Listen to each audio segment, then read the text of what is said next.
In this video, I'm going to show you how to use Zoho CRM in the best way possible. Now, I'm Drew Brockbank, owner of Brockbank Consulting. We're a top 1% Zoho partner globally. We've set up Zoho systems for over 180 organizations. And in this Zoho CRM tutorial, I'm going to teach you everything you need to know so you can start using Zoho CRM like a pro. To get started with Zoho CRM for free, you can head on over to this URL, or you can click on the link in the description below. It will take you over to the Zoho CRM landing page to fill out this information. No credit card required, and you get started with Zoho CRM for free. There are many Zoho products, so if you need more technology to support your organization, go ahead and check out what Zoho has to offer. If you want more apps than just Zoho CRM, but you want Zoho CRM included as well, you can head on over to Zoho One and you can activate a free trial of Zoho One. That's over 46 different applications that Zoho offers so you can run your entire organization from one place. It's really important that you get a good demonstration of the Zoho platform. That way you can apply it to your own organization and situation. So I'm going to give you a demonstration of pretty much my entire Zoho system. I'm going to just lay it all out there to give you inspiration on what you can do for yourself. Also, I want you to keep the end in mind as we go through this video. So it starts in the leads module, okay? So the leads just represents unqualified opportunities, which for me is people filling out a form on my website. So if we go over to my website, you can see that there's a book a free consultation link, and people go on here, they fill this out. They come from lots of different places. People can come from word of mouth. They can come from ads. They can come from my YouTube channel. They can come from a bunch of different places. But in my leads module, they're going to populate here as sales ready. Some people fill out subscribe to my newsletter, they're marketing ready. And I meet with them and they're reached. But I'm using the leads module to manage everything before I have that first meeting, which is reached. Then after I have that meeting, we transfer them over to deals. But in the meantime, there's a lot of analysis that's going on, okay? I'm trying to understand what of my marketing efforts is actually producing results. So this is a demo, right? But it's giving me an idea of my cost per acquisition. How much does it cost me in total? What's my sales and marketing spend divided by how many customers I acquire in a period? So how much does it cost me to get a new customer or a client in my case? You'll be able to translate this to your own efforts. This is just what I'm doing for my organization, but you can certainly take what I'm doing and think, okay, I see how this would apply to what I'm doing, okay, in your situation. But I'll see here, okay, Google's doing pretty well. Our organic is revenue is moving through here. And I'll give you a sneak peek here at closed one. Now, this is a demo dashboard, but you get the idea. We can see how much revenue has been generated from different marketing channels. Extremely helpful. For a lot of marketers, you might be thinking, I can do that. I can show you how many clicks I got from my Google Ads campaign. Well, I don't want to just see clicks. That's a distant relationship with revenue. I want to be able to see how much revenue, how many closed deals came, how many new customers came from a certain channel, okay? That's what a platform like Zoho is able to help you do. You can see a funnel, your entire sales funnel here. You can see different metrics month to month. This is very useful information. Deals closed month to month, deals generated month to month. Your entire journey should be measured. You should be tracking everything. Okay, I'm using Zoho Analytics for this. It integrates with Zoho CRM. So yeah, some of these apps are Zoho CRM, but I'm showing you how Zoho CRM fits in the middle of your organization in your tech stack so that you can use it in the best way possible, okay? So I also integrate Zoho CRM with Zoho Marketing Automation. By the way, all this is included in Zoho One. So you can pay one subscription, you can have all of that. Do you have to do that? No, you can just have Zoho CRM, but I want to give you a vision for what the Zoho platform can do for your entire organization here. This is Zoho Marketing Automation, okay? So if you want to send mass email blasts, Zoho CRM has some limitations as to how many emails it can send. It's really not meant for mass marketing. The nice thing is they have Zoho Marketing Automation. They also have Zoho Campaigns. Campaigns is more like MailChimp. Zoho Marketing Automation is more like HubSpot Marketing App. If you don't know what those things are, that's completely fine. But I can send out these emails out and just say, hey, we built a new system for a such and such company, a link to my website here that they can click on. And again, I'm tracking all this so that I'm able to tell, did my emails generate revenue for me? Okay, some marketing stuff that we can do. I also get a homepage here, so I get a bird's eye view of everything that's happening in my organization. So this is just within Zoho CRM, but it's kind of cool because you can embed a Zoho Analytics dashboard on your Zoho CRM homepage if you don't want to jump around. Or in other words, there's many different ways that you can get a bird's eye view of what's going on. Zoho CRM does have an analytics/reports builder, but it's not as robust as the application called Zoho Analytics. So those are separate. It is kind of confusing. Zoho CRM Analytics, Zoho CRM Reports, those are within the CRM. Then you have Zoho Analytics, separate application, much more robust. You can use something called SQL.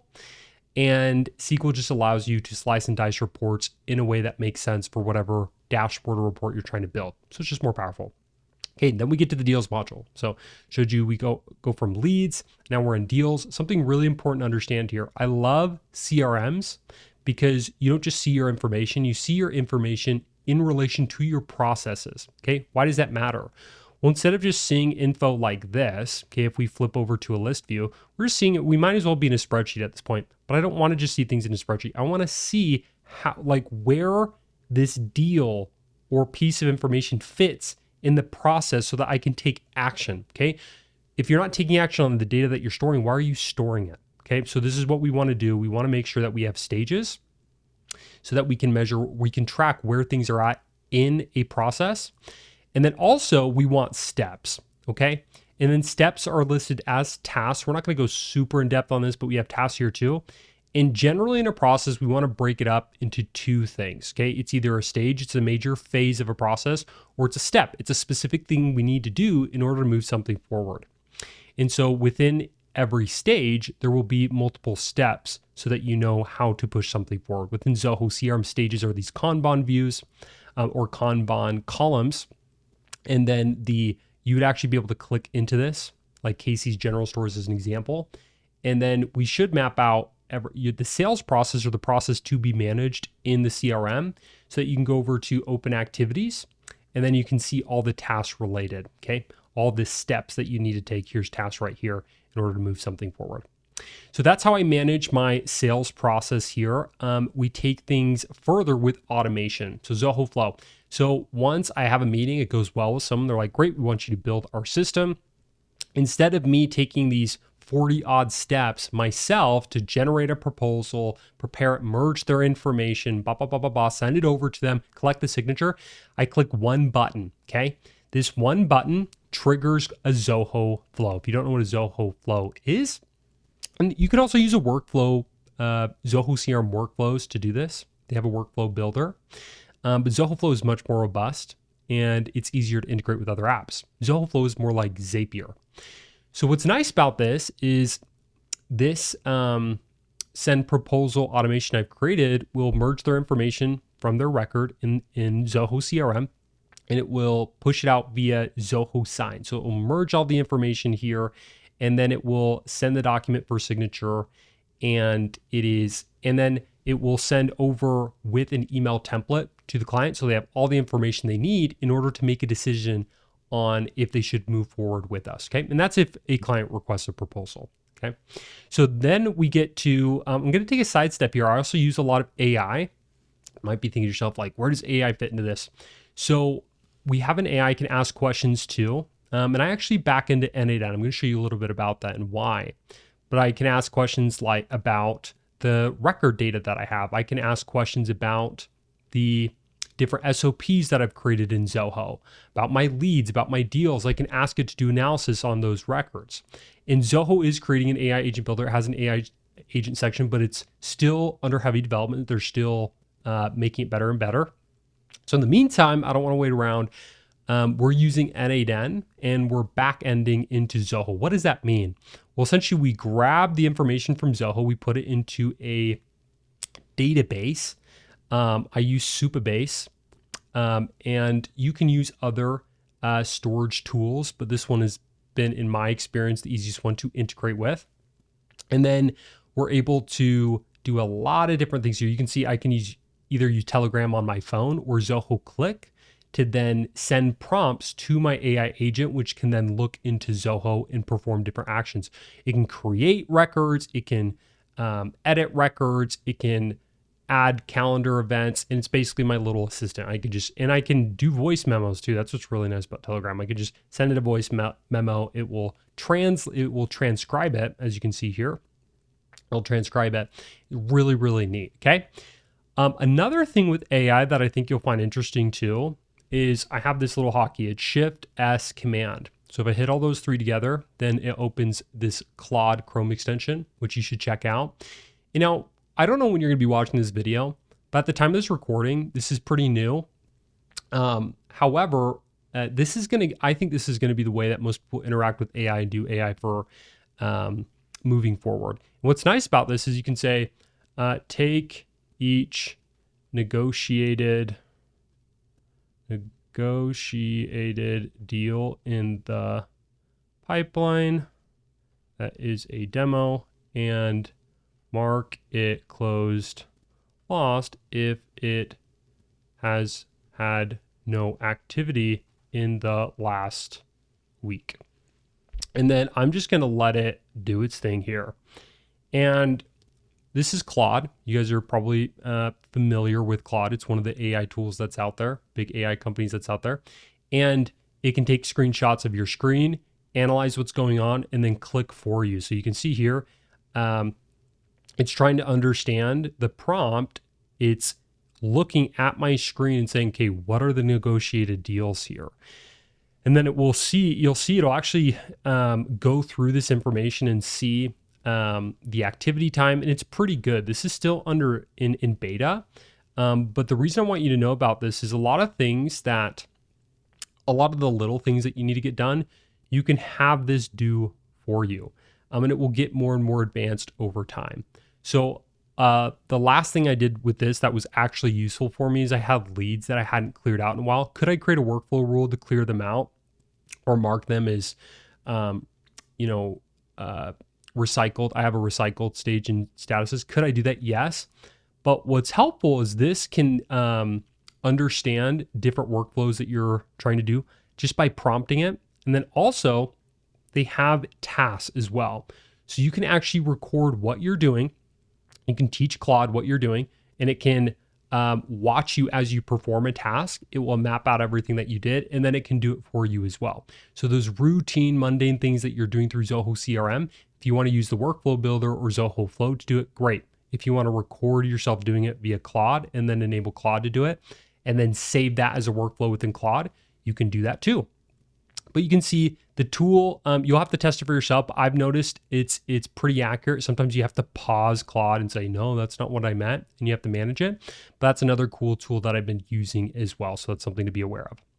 Okay, so we talked about Zoho Flow as well, N8N. I also send forms out. So when someone books a call with me, I want to collect some additional information on what they're trying to accomplish. I'll say, hey, what are things that you're interested in setting up? They can fill out that form, and it gives me a head start on understanding what they are looking to do. Once I close a deal, I send out that proposal, and I have another Zoho Flow that actually looks at when someone signs the proposal, marks them closed won, sends them a kickoff notification like, hey, we're ready to do the kickoff meeting with you, creates an invoice automatically, sends this form to them that's pre-filled with their information, and then they can upload documents, things that will be helpful for us to do discovery with them. You can see this is our system cycle. This is exactly how we build systems. And we show that to them. We're very clear, but that's all automated. I don't even think about it. It sends reminders. And then we also manage all the work that we do for our clients in Zoho Projects. It's a work management tool. All this integrates with Zoho CRM. So Zoho CRM is the heart of the tech stack. It's the source of truth for what's going on. So manage employees. I don't just want to build systems, right? When we look at this, we don't just want to build systems. We want to delegate those systems so that we can focus on more important work. We can delegate that to automation. We can delegate that to people as well. Like demonstrate, document, delegate. Now we can demonstrate through Claude. We can teach Claude through demonstration. It can save that with documentation, and then it can start to do those things as well. Or you can do that with a person. So we manage the people in our organization using Zoho People. Okay, so that's the HR platform. We also run payroll through Zoho. Zoho has a payroll application. Again, this is all part of the Zoho One platform. And then we have Zoho Learn. So as people are using the CRM, they're like, what am I supposed to do? Here's the thing. I can teach you the fundamentals of Zoho CRM, but you also need training on how to use it specifically for yourself. Someone at the end of the day will have to go through your organization, map out the processes, because there's a million things you can do in Zoho, none of which are worth doing unless they support your objectives. into your processes. So if they don't support those things, then why are you doing them? It's just not worth doing. So here in Zoho Learn, you can see I have an SOP on creating SOPs. I send this over to people as I'm trying to train them so that they have a demonstration of what I'm expecting them to do, a procedure, and if they ever need to modify things, they can modify this procedure.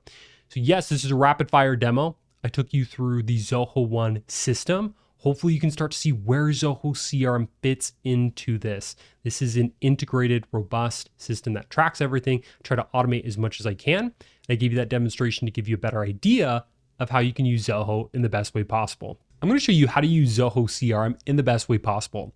Now, if you're not seeing the same designer interface that I'm seeing, it's likely that you're either in Zoho One, which looks more like this. You can see there's this upper navigation for Zoho One, or you're in Zoho CRM Plus. Those are other packages that Zoho offers. So if you look with me here, there's over 46 different applications within Zoho One to help you run your organization. So it might be confusing. You might be thinking, well, I don't have, Drew isn't showing that upper nav. If you want to go and see what I'm seeing here, just go to crm.zoho.com. We'll be on the same page. There might be slight tweaks they make to the interface, but the important thing is we're going over principles that are timeless. They're going to apply to whatever edition of Zoho that you're in. So we're going to cover first the interface, and then I'm going to teach you how to use Zoho CRM in the best way possible. It's important that you understand this top section of Zoho CRM. We're going to start with record search here. So if I want to access this via hotkey, I can just hit /. And what's nice is as I search for something, I can see records across multiple modules relevant to my search. I can also search for a phone number. I can search for email and it will pull up relevant records there. So it doesn't just have to be the record name. It can be other fields within the record. And I can also narrow down my search by clicking on the specific module I want to search within. So very helpful. You can hit /, or you can just click up here and search for whatever you are looking for. Very, very helpful to be able to use this search functionality within Zoho. You can also have this quick create section of Zoho CRM. It allows you to quickly create records across all of Zoho just within one place. You can also quickly create a new org module. This is a module or record type that's available to everybody in your organization. That's why it's called new org module. You have new team module. It's a module that you create specifically for one team space. And then you can create modules using Zia. You can just describe what you want and it will add the fields that you need for that specific module, which is pretty cool. But if you just want to add a single record, you don't want to add an entire new module, you can just go here, click on the plus, and it will take you to the form to create a new record, which is very helpful. So that is the quick create. You can click there and create modules or records right from that section. You also have Zia. Zia is Zoho's AI assistant.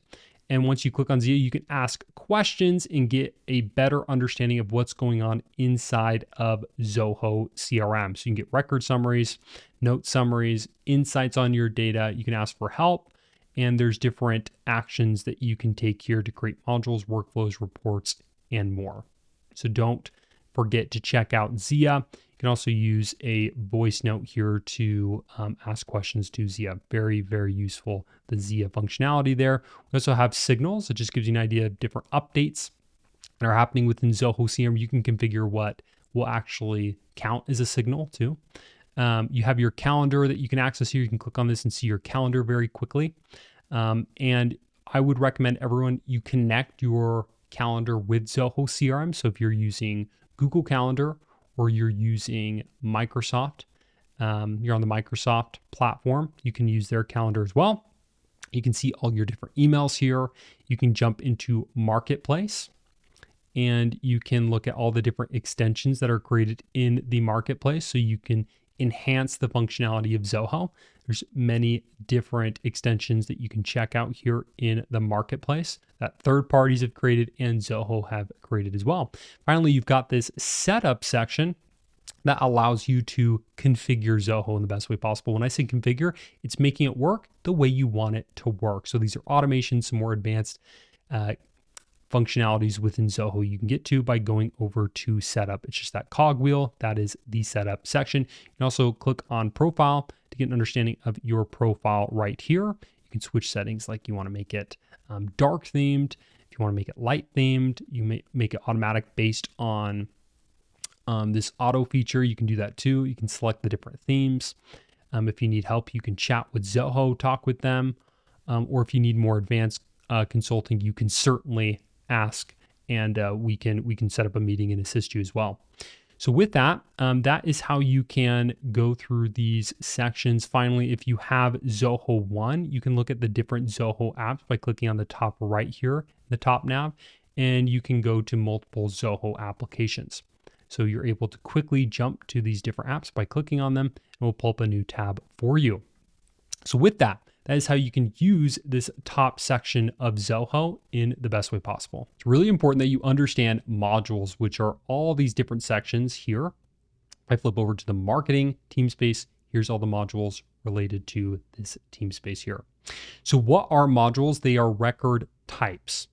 They are digital representations of something. Okay, so as an example, contacts represent people, accounts represent organizations. I would love if all information could fit into one module. Unfortunately, it's impossible because there can be multiple contacts at one account. There can be multiple deals for one contact. There can be multiple leads for one account. It can go on and on and on. And if there can be multiple instances, then it has to be a separate record. And that's why record type. And that's why you have so many different record types / modules, because there can be different instances. They can't all fit into one record. They have to be separated. Okay. So with that in mind, a module is a record type, and we're going to go in depth on these core 4 modules. There are so many different modules inside of Zoho, none of which are worth using unless they support your processes and your objectives. Okay.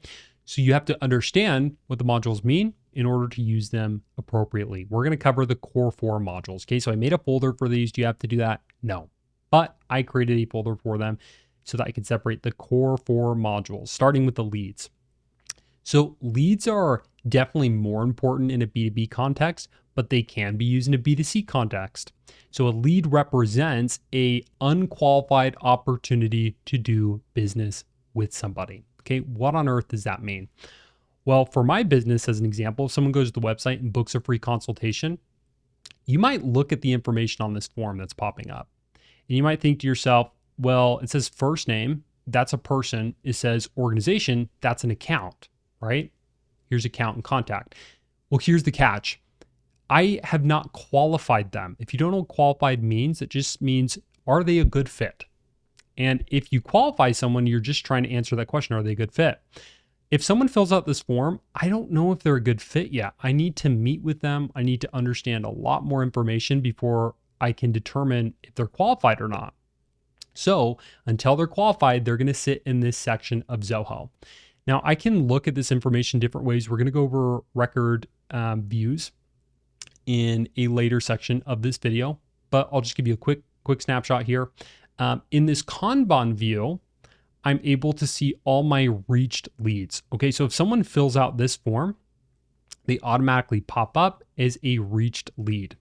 If they request a consultation on another form, it's sales ready. But if they actually book with me using that booking link, they're reached.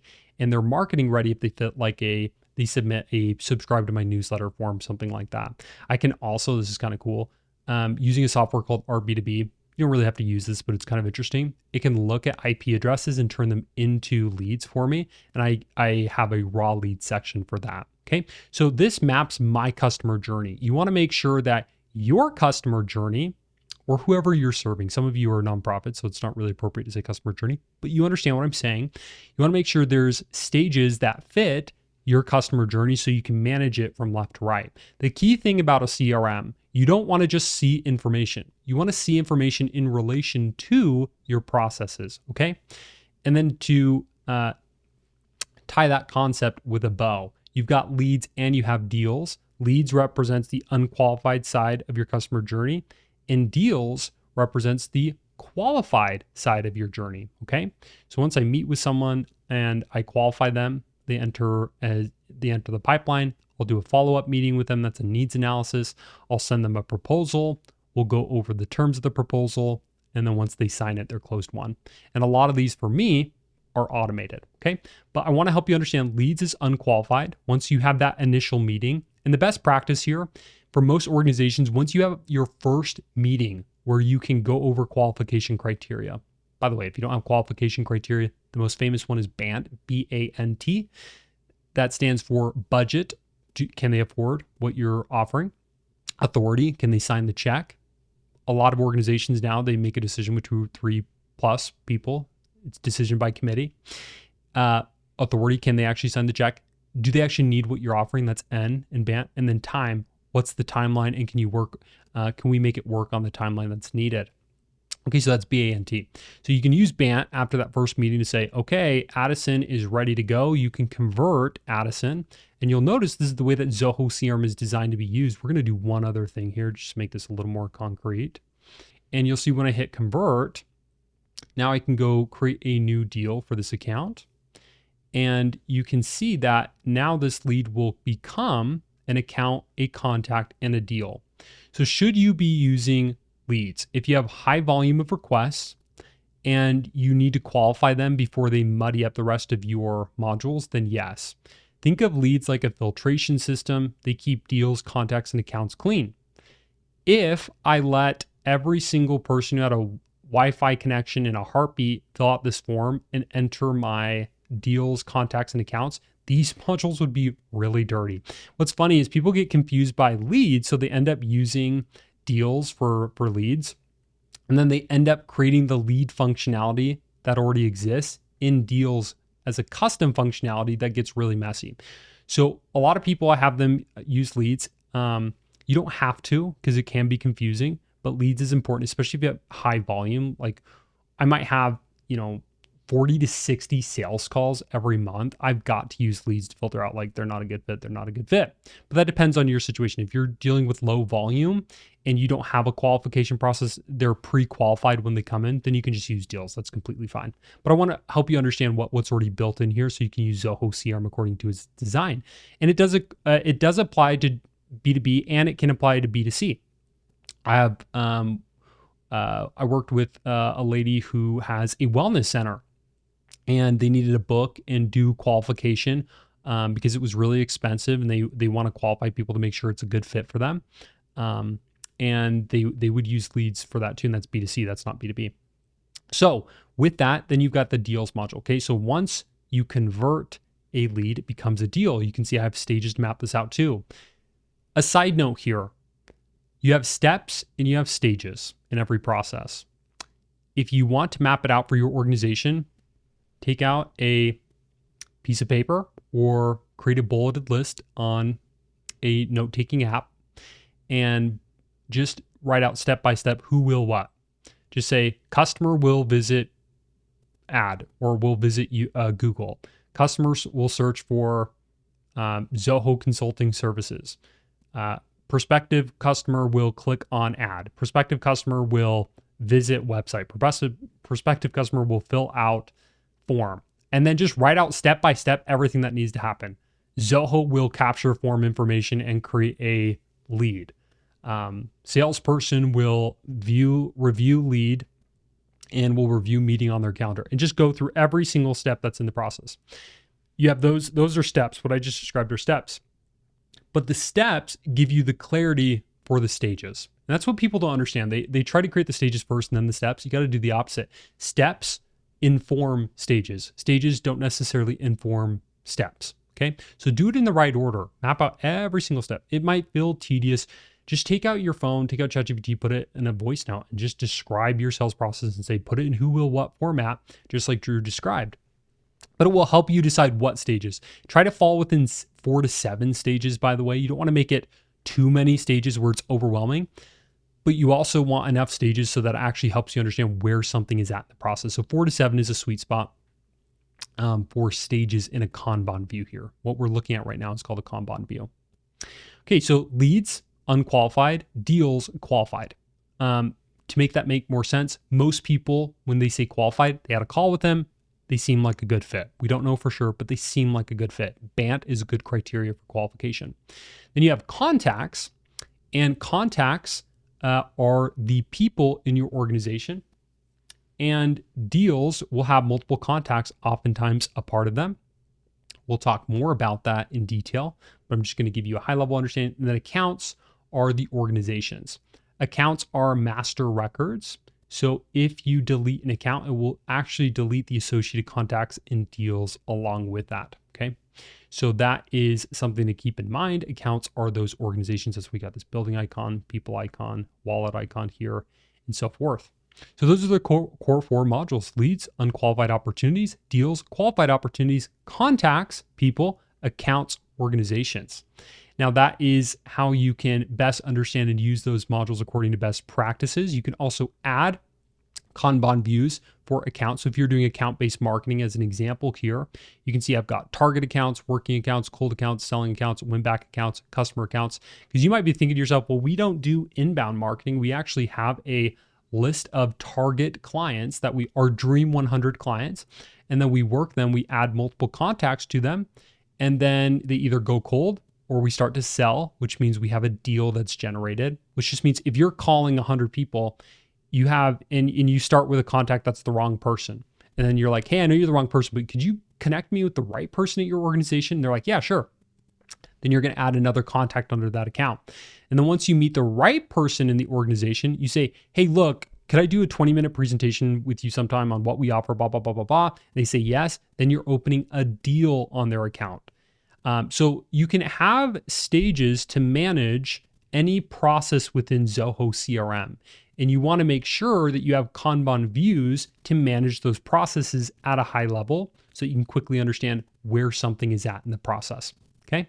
So with that, that is the core modules, how you can best manage information in these core modules.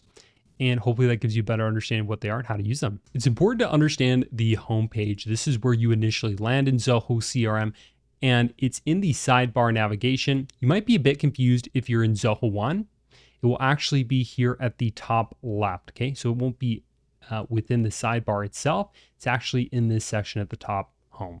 But when you go to the home page, you will see different information to give you a snapshot of what's going on in your organization in one place. Now, if you go over to add component, then you can customize this homepage to your liking. You want to make sure that you're seeing information that's relevant to your role and your position in the organization, and you can make multiple home pages for yourself as well. So you'll notice here, I can choose elements from what's called dashboard.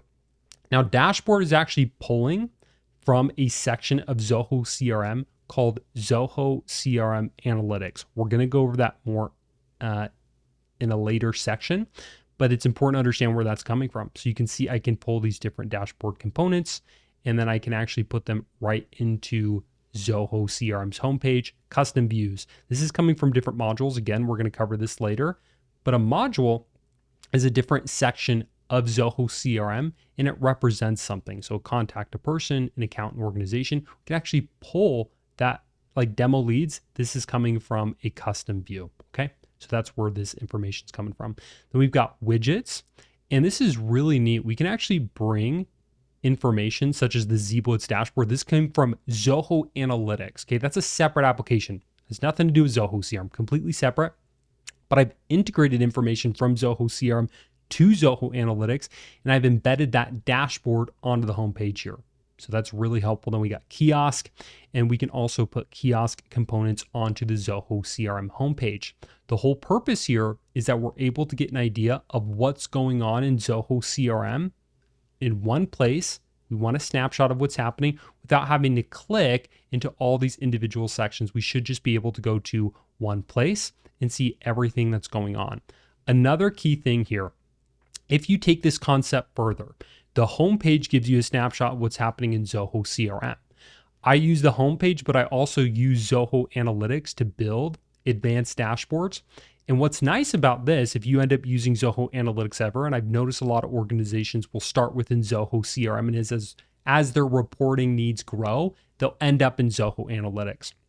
So Zoho Analytics allows you to take another step back, report on Zoho CRM, Zoho Books, applications outside of Zoho like QuickBooks, other popular applications, Zoho Desk, Zoho Projects, and pull all of that data and create a dashboard for all your different applications in one place. So you can take this concept further and further with the Zoho platform, but within Zoho CRM, the homepage, the purpose of it is to get a snapshot of what's going on in your organization, to see what's happening in one place. It's important to understand the reports section within Zoho CRM and the difference between the reports section and analytics. So if you go to reports, you're going to see this report as an example. It's not visual, right? You're not seeing a bar chart. You're not seeing a funnel. You're just seeing what looks like a spreadsheet. That's exactly what reports is for, is generating tabular based reports. Tabular just means it looks like a spreadsheet. You go over to edit, you're able to change the different columns here, rearrange them. You can configure this to look the way that you need to, so you can understand whatever you're trying to understand with the report, okay? So that is the purpose of the reports section within Zoho CRM. So you can generate tabular reports in a way that makes sense to you. You can go over to create report, choose the module that you want to report on. We're going to go much more detail on modules in a later section, but you can select that. You can also combine the different modules, right? So you can choose a child module, you can choose a parent module, and you can attach these different modules together so you can report on more than just one at a time. And then you'll choose the different, from there, you will choose the different columns that make sense to you for the report you're trying to build. You can also add filters here. It's very advanced for building tabular reports. So with that, that's how you can use the Zoho CRM reports section in the best way possible. It's important to understand how to use the Zoho CRM analytics section. In the Zoho CRM analytics section just allows you to visualize information within Zoho CRM. So you can zoom out and understand what's happening inside the Zoho CRM application. It's different from reports in that it's not for tabular reports. What's a tabular report? I'll give you an example. Just looks like a spreadsheet here. You're able to go in analytics and see things visually, like you can see in these different reports that we have on the dashboard. Now, if we want to add a component here, we can go to the top right, add component.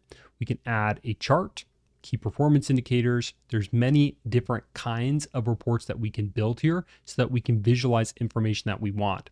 The nice thing about this is it has a lot of pre-built reports that we can use to very quickly understand what's happening inside of the CRM. Now, what I've noticed over time is this works really good initially. First, people will use those tabular reports in the reporting section. They'll wise up. They'll start to use the dashboards to get a better snapshot of what's going on. They'll customize this. And then over time, they're going to want to start to report on all the different applications in one place. And that's where they usually move into Zoho Analytics, which is out of the scope of this video, but it's something to keep in mind. If you grow out of this, there is another solution. It's called Zoho Analytics, which is different from this analytics section. That might upset you, and you might think, this is so confusing. It's a little confusing, but Zoho CRM, some people don't have the Zoho One package. They haven't bought Zoho Analytics.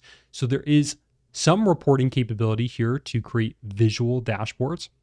But if you want to report on multiple applications in a visual way and in a tabular way, that's what Zoho Analytics is for. Okay, so I just want to draw the line in the sand for you. You can also create multiple dashboards here. So you're not just limited to one dashboard, you can create many with these different reports. And this will help you to see information in a way that's most helpful for you. Okay, so you can add components to an existing dashboard, and then you can flip through multiple dashboards here, as you can see. So you can see marketing attribution. There's a lot of these pre-built reports that are very, very helpful. So you can sift through those, create your own, add components, and make this Zoho CRM Analytics section yours so that you can understand what you need about the Zoho CRM application and what's going on inside of it. It's important to understand the My Requests section here in Zoho CRM. So if you click on My Requests, you're going to see I have none because I am not a requester for a team module. Let's break this down. This is helpful in situations where one team needs to make requests to another team. So it is for larger organizations or a Zoho CRM account that has multiple teams inside of it. If that's not your situation, you can skip past this, but it's still important to understand. Let's take a situation where a marketing team is requesting that a salesperson puts in where they got their deal from, okay? And let's pretend Zoho expenses the deals module just for the sake of this demonstration, expense tracking. You can click on the three dots here for more actions. Then you can head on down to requester settings, and then you can choose an owner for the requester records. And essentially what this does is it allows a team to submit a request saying, hey, I request that on this deal, you put the source. That way for the marketing team, we can see what are the sources of closed won deals and closed lost deals. That way we can double down on what's working in marketing. We'd stop doing what's not working in marketing. That's just to give you a quick and dirty example. Is that your situation? Likely no, but you can now translate that to your own efforts and see if it's relevant to you. So you can see here in the requester settings, you can choose an owner for the requester. It's me in this case. And I can generate a link, send it to people and just say, hey, marketing team, if you ever want to submit a request here for this specific module, great. Here's the link, you can submit it and you're good to go. And then you can also add all users in the org as requesters. Okay, so if I select this, all users in the organization who are not part of the expense tracking team module will be added as requesters so they can request things from this module. Okay, so and then I can see all the requests here that I have submitted. So that's what's really helpful. And we'll break down this section, which is team spaces and modules, in later sections of this video. It's really important that you understand Zoho CRM team spaces. This is the team space section here. If you click on it, you can see I have two team spaces. One is a generic CRM team space, then one is for marketing. So if I click on marketing here, you can see that all the modules beneath have changed. Okay, so CRM team space is my generic. Here's pretty much everything. But let's say I had a marketing team, 3 people on my marketing team, and they're like, I need access to the CRM so I can see who's visiting the website and to see the leads, but I don't really need to see the deals that you're working. I don't need to see the clients that you're trying to land. None of that's relevant to me. Great. That's when you'd want to create a team space. The more teams you have using Zoho, the more you're going to need team spaces. If you're a solopreneur or there's just one team, you don't really need to stress too much about team spaces. But that's the basic. You flip through these. And you can be a part of multiple team spaces. If you're on the marketing team, but you're the marketing manager, maybe you want to be a part of the CRM team space because you see deals. If you're an individual contributor or just a marketer, you don't need to see everything that the sales team is seeing. Okay, so that's the purpose behind that. Team spaces helps you organize the different sections of Zoho so that you're not seeing things that are irrelevant to you. Okay, you don't want to muddy up your view with 1,000 different modules. It doesn't make sense. You can also add new team spaces. So if you want to see, if you have the customer service team that's going to be in here as well, pretend these are customer service relevant modules. I can add that, and I can also assign the administrator, the person who's going to manage this team space, and select the users that will be a part of it, and then they will gain access to that team space. Okay, so don't worry too much about this if you don't have multiple teams, but if you do have multiple teams, you have to understand this very clearly. You can also create folders here. I'll just give you a quick example of what this looks like. We're going to jump back. And then you can see here that once we create a folder, I can go over to do this as a demo, and then demo will appear here. And then I can actually add multiple different modules here to this demo folder. And then it allows me to further organize what's happening here in the sidebar. Okay, so that's the purpose there for, and then I'm going to manage this. So if I manage marketing, I can go over here and delete this, and I can remove modules and delete the folder and then save. Okay, so that's how I can further organize the sidebar there using team spaces.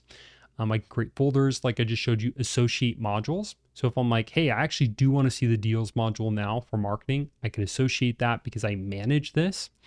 And then I'm able to create folders here as well. Last thing here is I can go over to manage the marketing team space from the sidebar. Showed you this briefly, but you can also add modules from this section and create folders from this section on the right. And then you have the view all team spaces. So I can click on this and see all the team spaces that are in my organization, and I can manage them all from here. So with that, that is how you use team spaces. And hopefully that gives you an understanding of what they are, how to use them in the best way possible. It's important for you to understand the more actions capabilities within Zoho CRM. So you'll notice on the left-hand side, you got all these modules. And if you hover over them, you'll see on the right-hand side, we've got more actions. If we click on this, we can add fields, we can add a layout, we can add buttons. There's lots of different options. So I'm going to take you through them. If I hit plus fields, it takes me to the module customization section so that I can add a field very quickly. I love this feature because it allows me to very rapidly do relevant actions, without having to go into settings. So instead of me having to click over here, then dig through all the settings, I can just click here onto add a field, add a layout. A layout is a set of fields for a particular module. A module is just a record type. We've got buttons. We can add different buttons very quickly to that module. We have Canvas view. If you're not familiar with Canvas view, it allows you to customize how information looks inside of Zoho. Okay, so it gives you control of the user interface. So you can see here for this lead, for the leads module, it's allowing me to now select what I want to customize here so that I can go over to Canvas view. You're going to see it takes us there in just a moment. So I can fully control how things are going to look there. Okay, so very useful feature there. We're going to jump back over to the module. I'm going to show you the other actions and more actions. So in the deals module, we also get this additional option for adding pipelines. So there's a pipeline section to this training. You can go there for more information, but you can quickly add pipelines. We talked about Canvas. You can add a wizard. You can add layout rules, validation rules, client scripts.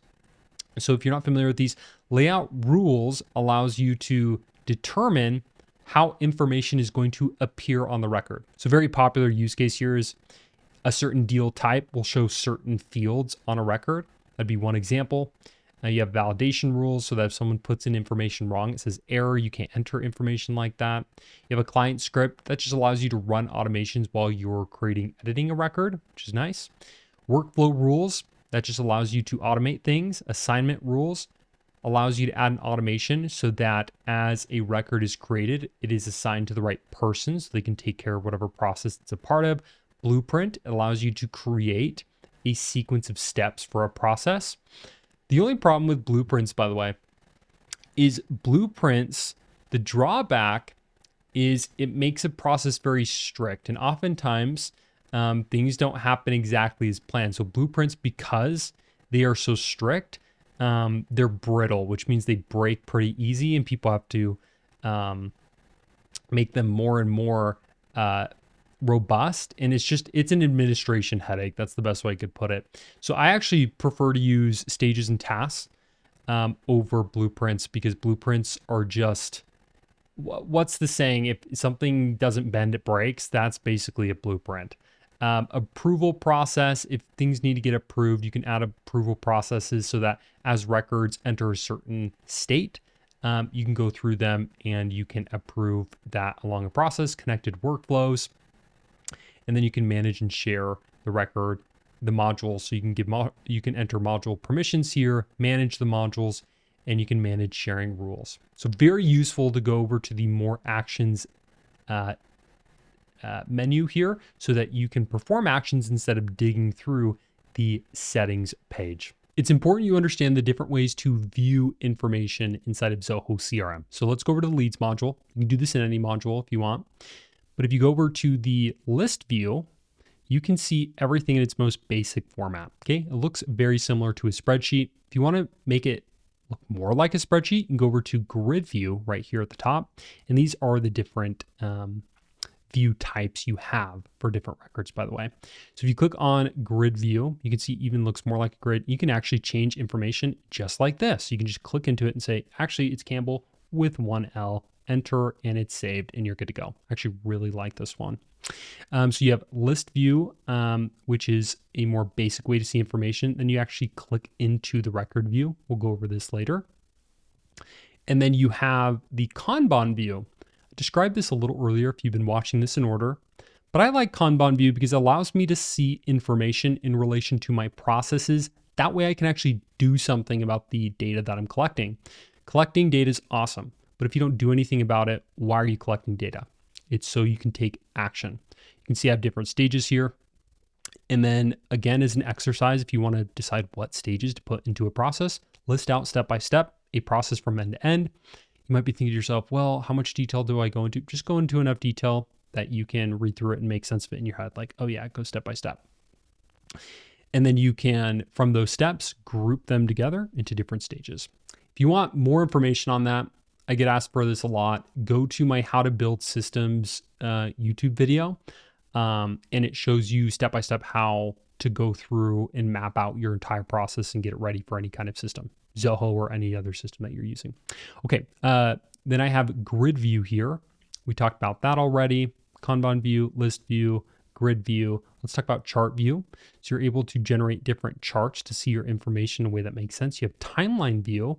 You have to choose a start date and end date, but essentially this is a Gantt chart. So you can see things in the perspective of a Gantt chart. So I'll just go first time. We'll do last activity time here. We'll just give this, a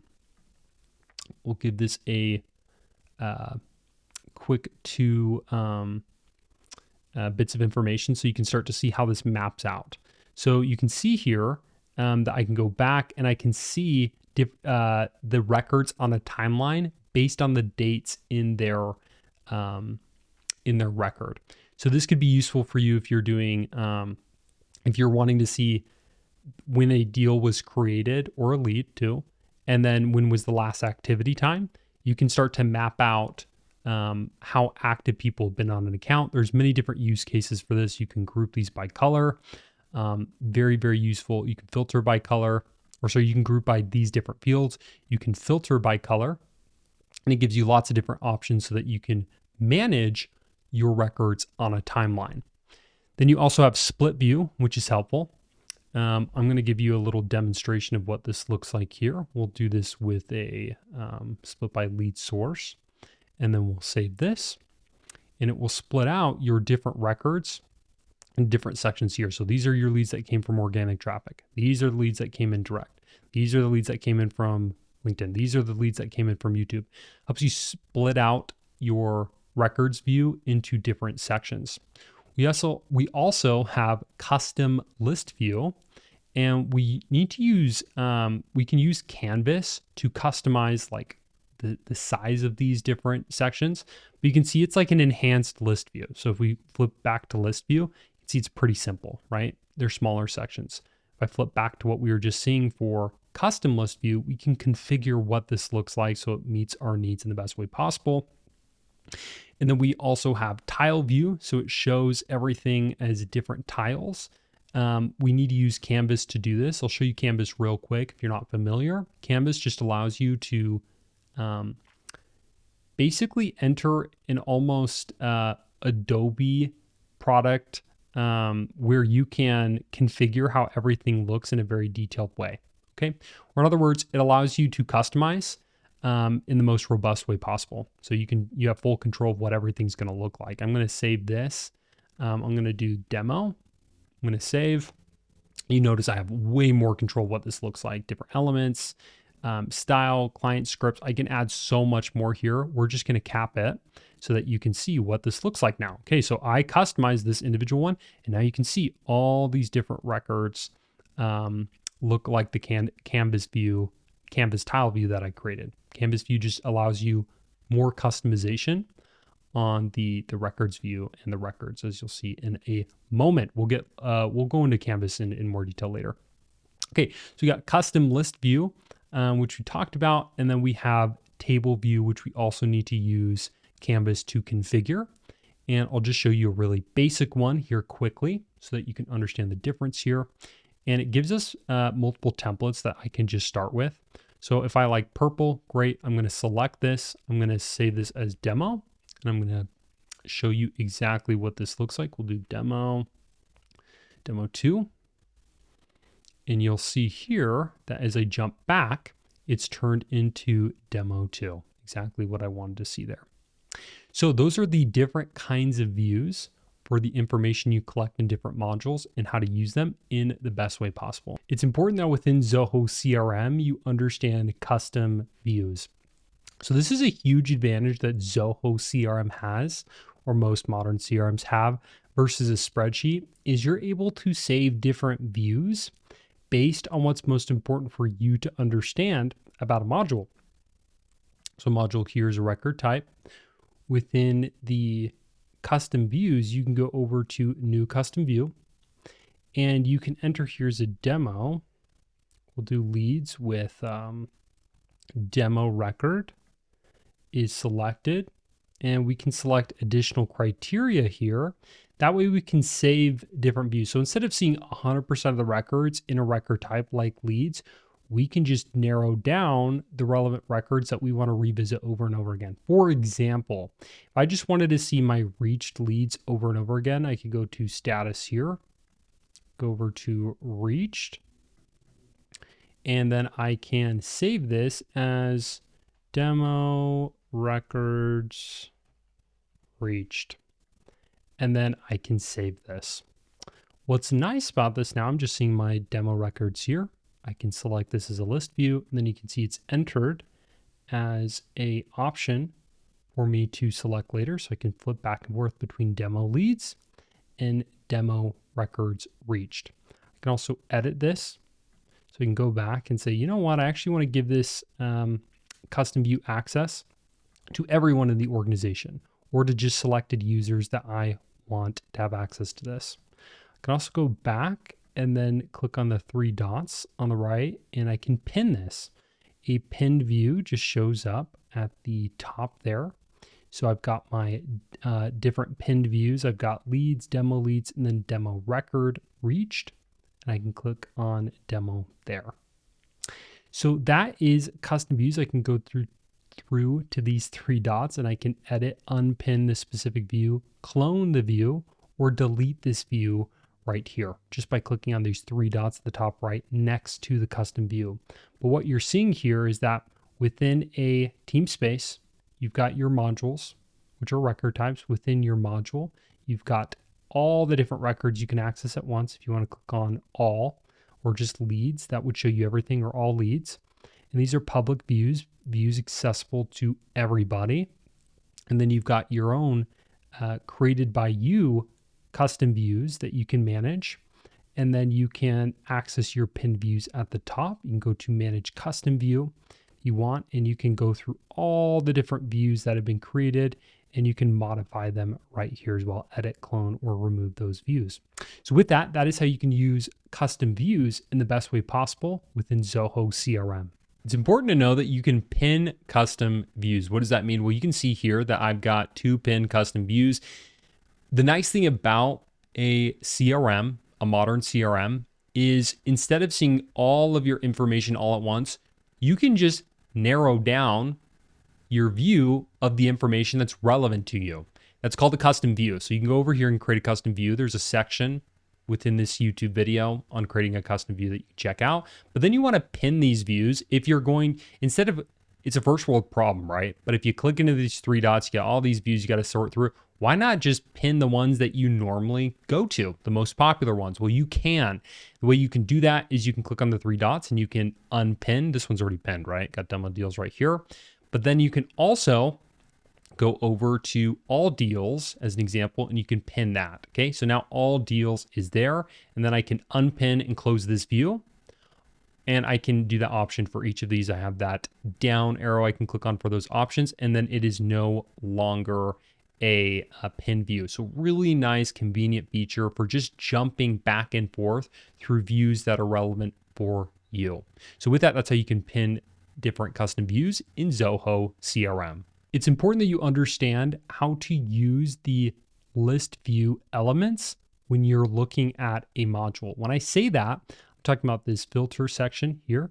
I'm also talking about this filter icon so that you can hide. I'm also talking about this section where you can create leads or a record, whatever record you're in, and import. Keep in mind, this is the same for all the different modules. So everything we're about to go over applies to all the modules within Zoho. These 3 dot options, so you can click on these 3 dots, see these different options for different capabilities, and then view settings, you can manage columns and things like that. So we're gonna go over all of this. It's really important that you understand how to use these. Let's start with the filter. So you can search here, not for records, but for fields within the module. So for example, I could search for first name. How am I able to find first name? Because first name's right here. We can search for system defined filters, website activity, the fields that exist, the fields within a subform. We'll talk more about subform later, and then related modules as well. Keep in mind, leads is an orphan module, so it doesn't really apply as much to the related modules. But you can see here as we scroll through here, there's lots of different kinds of data points that we can filter by. So let's do an example here. I'll do lead status. let's just say we want to see all of our reached leads. These are people who have booked appointments with us. Great. And then if I want to further filter by activities, I can go to activities and say without open activity and apply the filter. So now I have a filter that I like. I can X out of here and the filtered data points will be at the top. And then I can actually save this filter here. So I can say reach leads without, I'll put demo here, reach leads without activity. It was open activity. So I'll put that here and I'll save it. And now I have a saved filter right here that I can revisit. So I could also do a custom view, but saved filters are more private. So these are just for filters that I want to reach or that I want to get to very quickly. And there is my saved filter. So I'm going to delete this, but I could rename it or keep it there if I really needed it.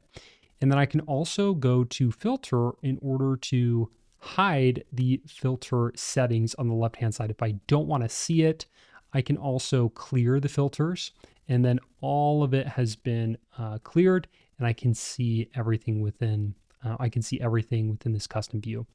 Another thing to keep in mind is the custom view comes first. So whatever your custom view is, that will initially filter down everything you're seeing. Then you can use filter leads by to even further filter what information you're seeing. So this is nice because within a spreadsheet, this is difficult to achieve. You can use different tabs in order to just, you can add filters, but in order to save them and to scale different filters across multiple users, a CRM is superior to a spreadsheet. So it's really nice to have this. Okay. Next thing we're going to talk about here is the sort. So if we want to sort what we're seeing, everything in the list view by, we can go over to modify time. All these different fields are available for sorting as well. So if I want to do it A to Z, if it's like first name or something, or if I just want to change if it's an ascending or descending order, or by created time, I can do that as well. Apply, and you can see now it is sorted differently here. I can also add different columns to this view if I need to. So if I'm like first name, last name, that's not enough. I need their title, their phone number, their website, whatever information you want to see, you can save it there. And you're going to see now it's popped up on the right-hand side. We also have a button here you can add to trigger automations. This is an example button just to track outreach attempts very quickly. But the point is you can add different columns here and then sort them in the way that makes sense to you. You can put it in ascending, descending order. You can use this sort in order to do that as well. And I know there's a lot of options here, but this system is very robust. It has a lot of capability. The drawback of capability is you need training. You need to know where these different buttons are. So it can feel like there's just so much going on. But over time, as you try to scale, a lot of these things become very helpful tools. You can also pin this column. So it will show up on the left-hand side, and then you can unpin it as well. And then you can filter by this column right here, and then it will pre-select on the left-hand side for you, and you can just decide what you want to filter from there. So it is very useful to know those different features and functionalities. That's managing columns. You can add or you can select or unselect different fields that you want to appear there. And then you can also do records per page. So you can max out at 100 records per page. In view mode, you can do wrap text or clip text. That means here, for example, do you see how this is wrapped? Well, if I do clip, you're not going to see the end of it. Do you see how it says ... That's the difference between wrap and clip text there. So I'm going to click back to wrap text. I'd rather just wrap it and expand the column if I need to. It's another thing, you can change these columns by going like this. And if you want to change where the column is at, then you can move it up or down there. And that's how you can configure this view. And then you also have the Kanban view where you can make changes to the Kanban view by going over to that section at the top left. You can have multiple Kanban views if you want. It just allows you to see your information as cards. These are cards, and in columns, which are the Kanban stages. You can click here to edit. You go through here and categorize by a certain field. You can do an aggregate. So if I was in the deals module, I could do by amount. There's different header styles. You can create Kanban views for any module within Zoho CRM, which is very helpful. And then you can choose who you're going to share it with and also select the different fields that you want to appear on the card. See how it says Charlie Miller reached, email, and then status. That's because I have that selected right here. And if it doesn't have a value for the field selected, it just won't appear in the card. It also has this nice icon. If you're overdue with the task, it'll show you right there so you can see what you need to take action on. So stages are these Kanban views, and then statuses should be those activities within the tasks in the activities module. We'll talk about that. Okay, so next thing here we're going to go over is create lead. So if you want to quickly get to the create record section, you can click on create whatever record you're in. In this case, it's leads, and it will take you to the record creation view page where you can create a record. We'll talk more about that later.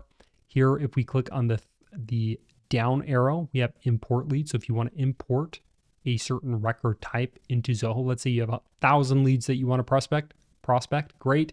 Hit import leads, you're good to go. You can also import notes. So notes are a separate record to the record that you're in.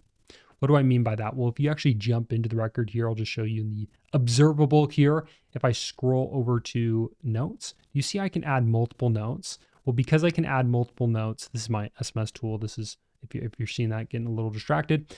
Notes here, you can add multiple. Because you can add multiple notes, it is a separate record type. It's kind of like a child module to whatever record you're in. And because of that, you have to import notes separately. Okay.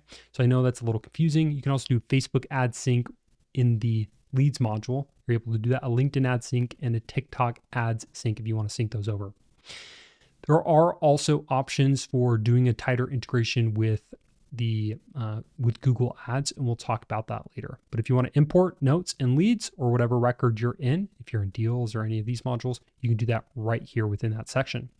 So we covered how to do filtering and sorting within the record list view. We also discussed how to create records, how to import them using this section here. You can just click there, get a CSV or Excel file and import those, or you can import from other CRMs if you want to as well. It's an option.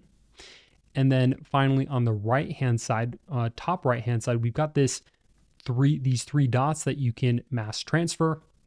You can also mass delete these as well.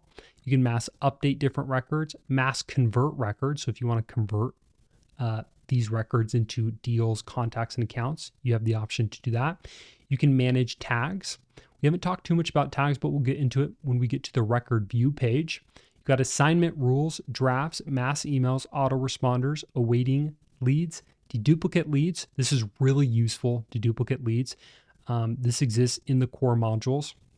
Deduplication allows you to auto merge any information that's exactly the same. So if you have two records, you have two duplicates for Dexter Mason, great. Hit deduplicate leads and it will immediately merge them together, and it will give you a list of those with discrepancies, which means maybe Brad Elliott has a duplicate, but the email for Brad Elliott is different. Well, it needs to come down to a human to choose which one is the right one. You can deduplicate using that feature. It's great. Add to campaigns. If you want to track campaigns there, you can export the leads from these three dots as well. So that's what we covered in this video. We'll go over a lot of this functionality in more detail, but I just want to give you a broad overview of the different elements on the list view page. When you're looking at records in a records view page like we're seeing now, you can click on a record or multiple records like this, and you're gonna see some options pop up in this section. So you can either clear, which means it will deselect whatever group of records you've selected, or you can click on select all records in this view. It will select everything that we're seeing. We're gonna clear that. You can also go to send email. You can send multiple emails at a time.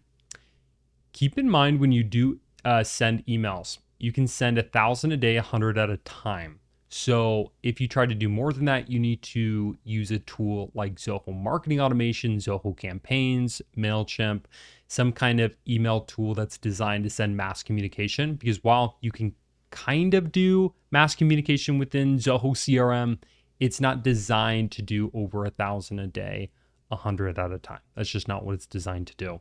Okay, so then you have this option, tags. I'm not a huge fan of tags because a tag can mean anything. Therefore, over time, it means nothing because people will just cram whatever bit of information they can into a tag, and it gets so messy so quick, it's hard to report on. But if you want to add a tag to everything right here, go to add a tag, and then you can select a tag to add. Send with Zoho Sign. I have an integration with Zoho Sign here. If you don't, completely fine, but you can add multiple buttons here. Send bulk smooth message. I have an integration with Smooth Messenger. That's how I send text out to people. So I can send a bulk text to everybody. Then I can run a macro. I can create a macro. It's just an automation there. I can create a task. I can mass update records, change owners.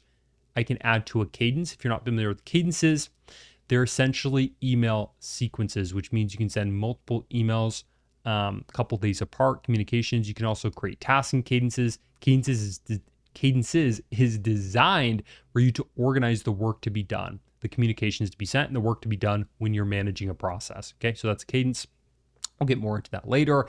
Print mailing campaigns, you can mail merge, which means you can take information here and then you can merge it into a document. So if the document has multiple lines, it will be able to merge information into that. You can delete records, and then you can export the selected records as well. So those are the different action options you have from a records view page. It's really important that you understand how to use the record view.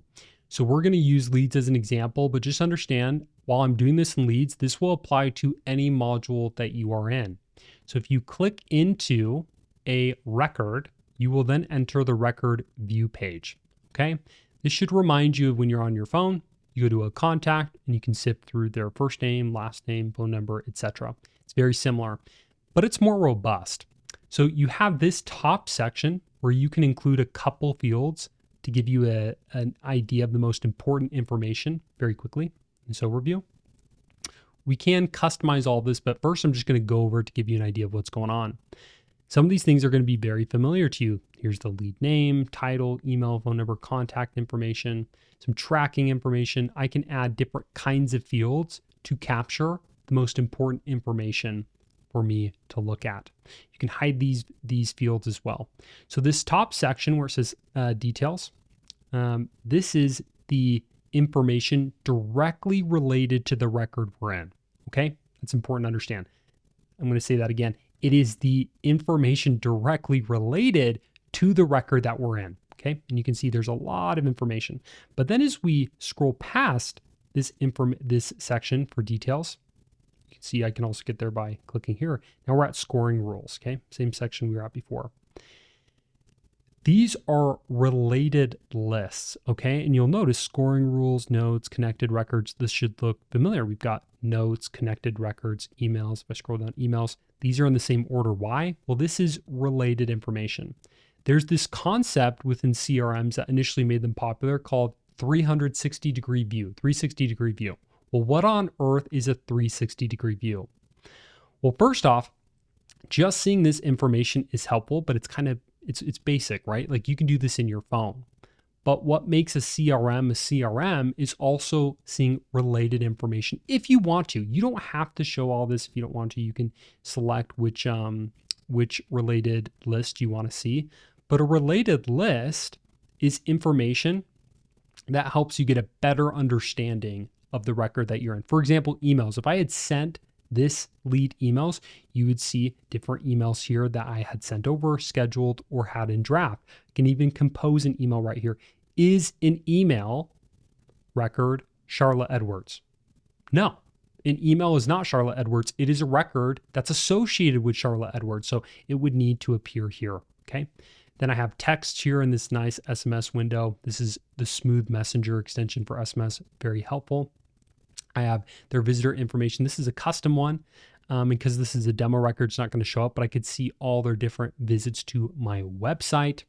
I have lead status, history, campaigns, all these related records to Charlotte Edwards would appear right here. And I can quickly navigate to these different sections like the notes, emails, Smooth Messenger. I can just click here and very quickly jump to the different related records. What's helpful about this too, you can even see related information, not just inside Zoho CRM, but in other applications as well. Can't tell you how helpful that is not to have to jump from app to app, but get a true 360-degree view within the record, only having to go to one view to have access to all this information is very useful. So that's the related list. It's information that is related to the record we're in, but it's not the direct information for that record. That's the details section. This is information directly related to the record that we're in. And then you have the best time to contact section here, and then you get to choose these different, what information is on these fields. We'll talk more about that when we get into configuration and customization. But for now, just know that these are these fields. They're not duplicates, because you'll see email here and email here, and you're like, oh, that's a duplicate field. No, these are just a couple fields that you get as a snapshot. So the most important information should be at the top here, and you can choose what exists there. You can also add related lists. You're able to configure what information appears here. So you can click here and take it off, or that's unselected. It will be hidden from here. It doesn't delete, it's just unselected. And then you're able to change where it appears in the related list as well. And this will just depend on what information is most critical for you to see. So I like to have the notes at the top, emails toward the top, so communications are toward the top, and you'll notice that actually changed the order on the left-hand side there. So now if we go to notes, emails, smooth messenger, it's all right here. So that's really important to know is the related list section. You're also able to add attachments here as well. So you can see this attachments section. You can hit the plus here. You can upload a file directly from your device. You can upload a document. You can upload from Zoho Work Drive, which is like, it's Zoho's cloud storage service. It's an application. It's a part of Zoho One. If you have Zoho One, then you already have Zoho Work Drive. You're paying for it. Other cloud drives like Google has Google Drive as their cloud storage. So you could integrate with that. And then you can add a link here as well. So different attachments to these records. You can add different documents to this as well. We talked a little bit about notes, but it's very, very useful to add a note here. And then you can add different information that's relevant, and you can use rich text here. So I'll do demo text just to show you. You can make this rich text and then save this so that when other people need to reference it, or you want to jog your own memory as to what happened, great. You can get way more advanced here. I use a system called Granola for note taking, and you can integrate other note-taking tools with notes. So it populates here after a call or after a meeting that you have. You can get more advanced, but that's how you do it in the most straightforward way, and how you add notes manually to a record. So now you understand related lists better. You understand you can attach different documents, and you can attach additional information. You have a better understanding of the 360-degree view. Let's talk about links briefly. So links allows you to pre-populate forms or easily access any kind of link that you want to add here. So I'll just give you an example. Go to Zoho Assessment. Information from the lead has pre-populated into this form. This is something that I send over to my clients or prospective clients before they book with me. That's just an example there. So you can see the power of links. And you can configure these so it pre-populates. I'll show you real quickly here. It's kind of cool. You can see that there are there's merge tags here. So it's merging information from the CRM into the form, so they don't have to refill out information that they already filled out. Excuse me, just one moment. So really helpful to be able to use the different links here to pre-populate information from the record. The reason I do this, I don't want to send them a form to fill out more information when they already fill out the form on my website to book with me. If I already have that information, I'm going to pre-populate it for additional requests or forms that I want someone to submit. Okay, so that is the left-hand section here. I'm going to collapse this just to make this make more sense. And then you can see here, I can even collapse the related list, and I can just scroll over. So if it's confusing you and it's annoying, great. Just click this and you can hide the related list view. And then if you want to bring this back out, you can just hit the expand, or you can collapse. this section as well. So highly customizable. That's what I love about Zoho. Make it work for you. You just got to understand the tool correctly. You also have add tags. So the reason I don't love tags is because it can mean anything. It means nothing. So I'll do demo. So now demo is a tag, but also I want to keep track of my status. So I can do new. And then it's like, okay, well, does that mean it's a new lead or, and new is pretty obvious, but if I were to do, let's just say this, reached and new and demo, it becomes really hard to report on because this tag can mean anything. And soon there's gonna be 40 tags here. You want to, while tags is easy to use, it's hard to scale, okay? And because it's hard to scale, you gotta be weary of it because it'll work for you individually, but as you add multiple people, it becomes harder to report on and it becomes messy very quickly. It's the important thing to understand. So eventually you're going to want to, instead of keeping track of your statuses here as tags, you're going to want to have a field dedicated for statuses. So over time, it'll start to make more sense to you why you don't want to use tags over fields. But tags aren't necessarily bad. They just don't scale very well. So you just need to understand that. I'm not a huge fan of tags, but I see people using them. That's okay too. Just makes reporting difficult. It's really easy to use, hard to scale. We have the send email button. So if we want to send an email to a lead or a record with an email field, great. We click on this and we can use different templates that we have in order to communicate to this person. I can also convert. This one is unique to the leads module. Conversion will take information from the lead and it can potentially create a deal in an account. The reason you're not seeing the account here is because, I'll cancel out of here, I haven't added anything here. So if I do demo 321, enter, and I hit convert, then you're going to see create new account and create new contact, and I can create a new deal. So you can potentially create from a lead 3 different records: deals, contacts, and accounts. Now this is based on the lead conversion mapping. I'll show you lead conversion mapping briefly here, but you'll see lead conversion mapping.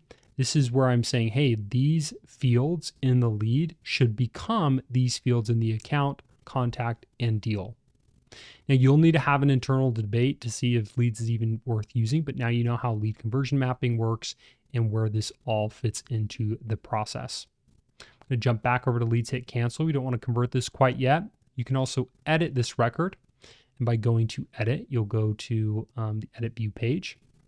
And basically it's everything we saw on the record view, except we can click and edit it very quickly. So the big difference there is instead of, you know how I'm like, okay, I want to edit demo 123, 321. I have to click on it first and then I can edit.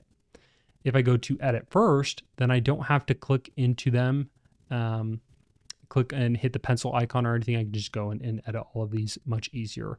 It's just easier to access. Very simple thing there, but it's good for you to understand that there's an edit button. I have some custom buttons here hooked up to some cool automations to make my life so much easier, but this is the button section. So buttons can connect to automations. You can make API calls. They can do a bunch of different things.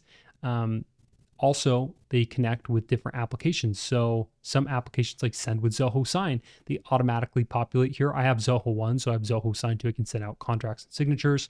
I have Smooth Messenger. They automatically add different buttons here. Here's a pro tip, something that a lot of people don't know because it's not obvious. If you want to change the order of the button, like how do I decide if Send Proposals is the top button?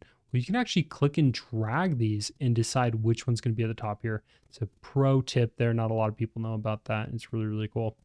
So yeah, you just click and drag. I got Send Proposal at the top here. You can create buttons, manage other buttons there as well. Okay, another thing here is these 3 dots in the record view. So you can clone this record. If I hit clone, you're going to notice it goes to a create new record page and it just pre-fills everything for me. So it looks kind of like the edit view, but this is a create page or a clone page, and it just has all the information. I can change anything I want, and then I can save it or hit save anew, which will pull up a new create lead record view page. I got share, so I can share this with other people. Delete, you know what that does. Talk about recovery later too. Share via click. Click is like Slack. It's an internal communication tool, allows you to message people. So I can share via click. I can print a preview here. I can find and merge duplicates. So if I'm like, Are there any other Charlotte Edwards here that I want to merge with? Then I can click that. I can mail merge. This takes information from a record and merges it into a document. So if I wanted to create a PDF or something like that, I go to mail merge. Enrich data means I can take information like email and then based on the email, find their phone number and other valuable information so I can contact them or know more about them. Get their title as well. There's different information that can be enriched. You can do this with tools like Clay. That's a popular tool. Zoom Info. There's a lot of lead enrichment or data enrichment tools. I can run macros, customize business cards, organize lead details the way that I want to, add related lists. A lot of the functionality that we see here is just accessible now from the 3 dots. I can review the different history on the record view page. I can enroll to a cadence. We'll talk more about cadences, but that is a sequence of communications like emails. You can also add in cadences different tasks. We'll talk more about that, but you can enroll people in a cadence here. You can add kiosk, create a button, create a client script. We'll talk all about those things. If some of them you're like, hey, I didn't get an explanation for it, it's okay. We'll probably go over it later. So you have this section that we talked about. We didn't talk about timeline, so I'll cover that.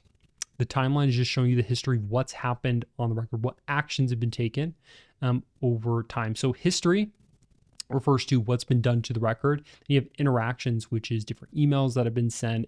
Were they enrolled in a cadence? Things like that. All of that will be included in the timeline as well within the interactions tab.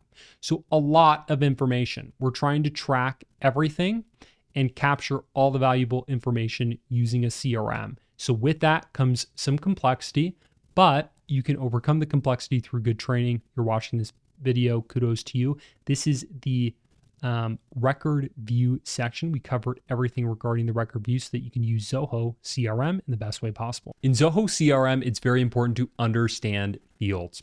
So when you're inside of a record, a field is your way of capturing information. Super basic. I know you understand that, but think of it like a spreadsheet. When you're in a spreadsheet, what do you have? You have rows, you have columns, and you have cells. And a cell is the same thing in a spreadsheet as a field is in a CRM. Okay, just captures a bit of information. Here's where it's different though. In a spreadsheet, I can add any information that I want. It's very, very flexible. But because it's so flexible and easy to use, it doesn't scale very well. Whereas a CRM is a little harder to set up. It's not as flexible, but it scales extremely well over time. Okay, so spreadsheet, easy to use, easy to set up, harder to scale. Zoho CRM and other modern CRMs, a little tougher to set up. There's some trickiness to it, but it scales so well. That's why people use them, okay? So we have different field types we're gonna go over in this section. You'll notice I've got some of these that are blue. These are actually fields that point to other records, so I can actually click into a record from them. We're gonna go over all those field types. And the best way to show you this is actually by going to the 3 dots here and then going to the plus icon here and then going to fields, okay? So once I click on that, I am going to this section where I can see all the different fields in a particular module. A module is just a record type. We're in the deals, but this applies to everything. Just so you're aware, you can create multiple layouts. I don't like to use multiple layouts. Most of the time I see people implement layouts, it gets really confusing really fast. They don't remember what the layouts were for, and then it hides information, gets really confusing, okay? So I'm not saying avoid it altogether. The situation where I think it's appropriate to use new field layouts or record layouts is if you're dealing with a process that requires drastically different information, okay? So if you're selling 2 different things in the deals module, and I'll use the example I used in another section, marketing services. If you're capturing drastically different information in the deals module for the marketing service that you sell versus the Zoho consulting service that you sell, that could justify using the new layout. I would err on the side of just add another section and deal with a little bit of doom scrolling. I'm I err on more of that side, because what people do is they try to get fancy. They try to add a layout, then they add these different layout rules so that certain fields appear. And I'm like, that is so confusing for other users. As an administrator, it feels cool because you're configuring what you think is a cool thing.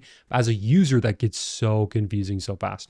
So what am I saying? You can add multiple layouts. Just so you know, a layout, we click on it, we click new layout of information. We can remove different records from this layout, so that if I save it, and I'll do demo layout here. Now, if I go over to the deals module,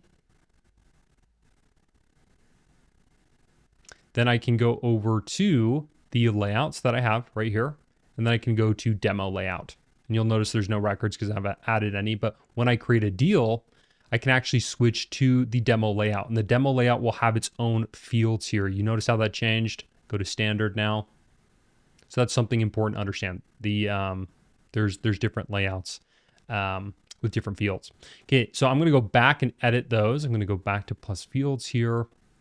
And you can see I'm in the demo, I'm in the standard here. I'm actually gonna back out for a second. I'm gonna remove this demo layout here. We're gonna transfer everything over to standard, and we'll just put everything qualification. There's no records here, but it's just making me go through that process. Okay, let's talk about fields. We talked a little bit about layouts. Let's talk about fields. So here's all the different field types that we have. Field types allow you to capture different kinds of information. So think of a spreadsheet. You got columns, rows, cells. You can put whatever you want in there. In Zoho CRM, it's a bit different.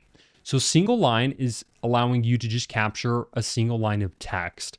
Multi-line is multiple lines of text. And you'll notice here, if I put a multi-line field down, I can put plain text small, plain text large, and they have different character limits, rich text, different character limit.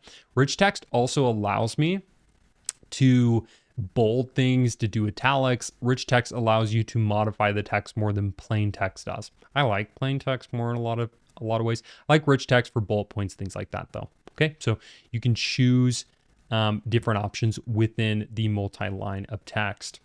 It's also nice, there's a feature now when you're creating a module in Zoho. We'll go into it in a later section, but you can just explain what you're trying to capture, what information you're trying to capture with a record type / a module, and it will select fields for you. But it's still important that you understand this so that if it chooses the wrong things, you're aware of it, right? So you got single line of text, you can put that down. And then you'll notice here, if I go to edit properties, gives you the max character count and then different options for that field as well. So again, a little harder to set up. You got to understand a little more about these fields, but by understanding them, you're going to be able to scale the information you're collecting extremely well and then prepare it for reporting much better than you ever could in a spreadsheet, which spreadsheet over time, it just scales so poorly. You've got email field, that's pretty self-explanatory, right? But if you go into it, you can edit properties and you can configure the field the way that you want to. You can also add a tooltip, which means when you're in the record, there will be a little section explaining what is this field. So that's really nice. You can either do static text, and I'll do demo here. It looks like this. So when you're looking at the record, it will say something like, explain me using this text. Here's a preview. I'll zoom in for you. Explain me using this text. It will appear in the field, or I can go to info icon, hit preview. It says, explain me using this text. You can hit the info icon, and that's really cool as well. Okay.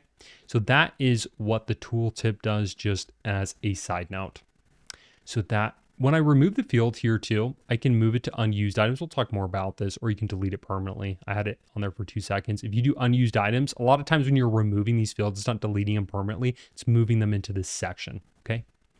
So the data still lives in Zoho CRM. You're just not going to see the field on the layout here. Okay, so next thing here is phone number, pretty self-explanatory. You got pick list. This is just a drop down. So you just select different options that will exist in the drop down, and then you can select it, but you can only select one. That's the caveat there, which brings us to multi-select. If you put a multi-select pick list on the layout, you can select multiple options, which is really nice. And then you can select defaults as well. You have the date field, pretty self-explanatory. You're selecting a date, but when you go over to edit properties, You have some different configurations you can make there, but it allows you to select one date. Date and time allows you to get a little more specific, right? So not just the date. It's not just February 3rd. You can do February 3rd at 10:30 a.m. And you can be a little more specific. So that's nice to have the date time field. You've got number, and a number just allows you to put in a number. Pretty self-explanatory, right? With a certain number of digits, you can put that there. Very straightforward. Then you have auto number, which automatically generates a number for you. Hit the limit on this field, but on this layout, but there you go. You can do auto number, and I'll just show you. Got a auto number here. And I believe it's in my unused. Let's do auto. I got a project number here. That's my auto number. So you can basically, with this field, when you go to edit properties, it allows you to do a starting point for the auto number. So you can do a prefix, a starting number, a suffix. And a deal isn't a project. This is just a demonstration. We'll do demo auto number. But you have a prefix, you have a starting point, and you can do a suffix. Okay, so you can see a preview of what that would look like. Then you can mark it as public. You got some other options there too. But you can use auto number so that every record created adds another number to the auto number. And a lot of people like to use that as unique identifiers and things like that, especially when they're moving from other systems. So that's auto number. You've got currency. This allows you to select what currency you are going to use. Oh, sorry. Currency field allows you to add so if a deal is worth $1,000, there's already an amount field, but that is a currency field. Okay. So if you're trying to track a number that's related to how much money something is worth, that's when you're going to use the currency field here. Okay. So that's currency. If you're trying to keep track of money and capture money information inside of Zoho, then you've got decimal. So number allows you to capture a round number, but if you want to get into the decimal, then you need to use that decimal field, and you can see that you're able to add multiple decimal places to that. So that's the unique thing that you can do there. That's helpful. From there, you've got checkbox. It's binary, meaning it's yes or it's no for whatever information you're trying to capture there. So you want to make sure that you are using that appropriately. It's either yes or no. It's a binary field. You've got URL. So if you're trying to keep track of a website, or you want to be able to keep track of any kind of URL information, a share link, great, use the URL field. And then here are some of the options for the URL. You can make it public. The basic fields that you have, you can encrypt it there too, which is quite nice.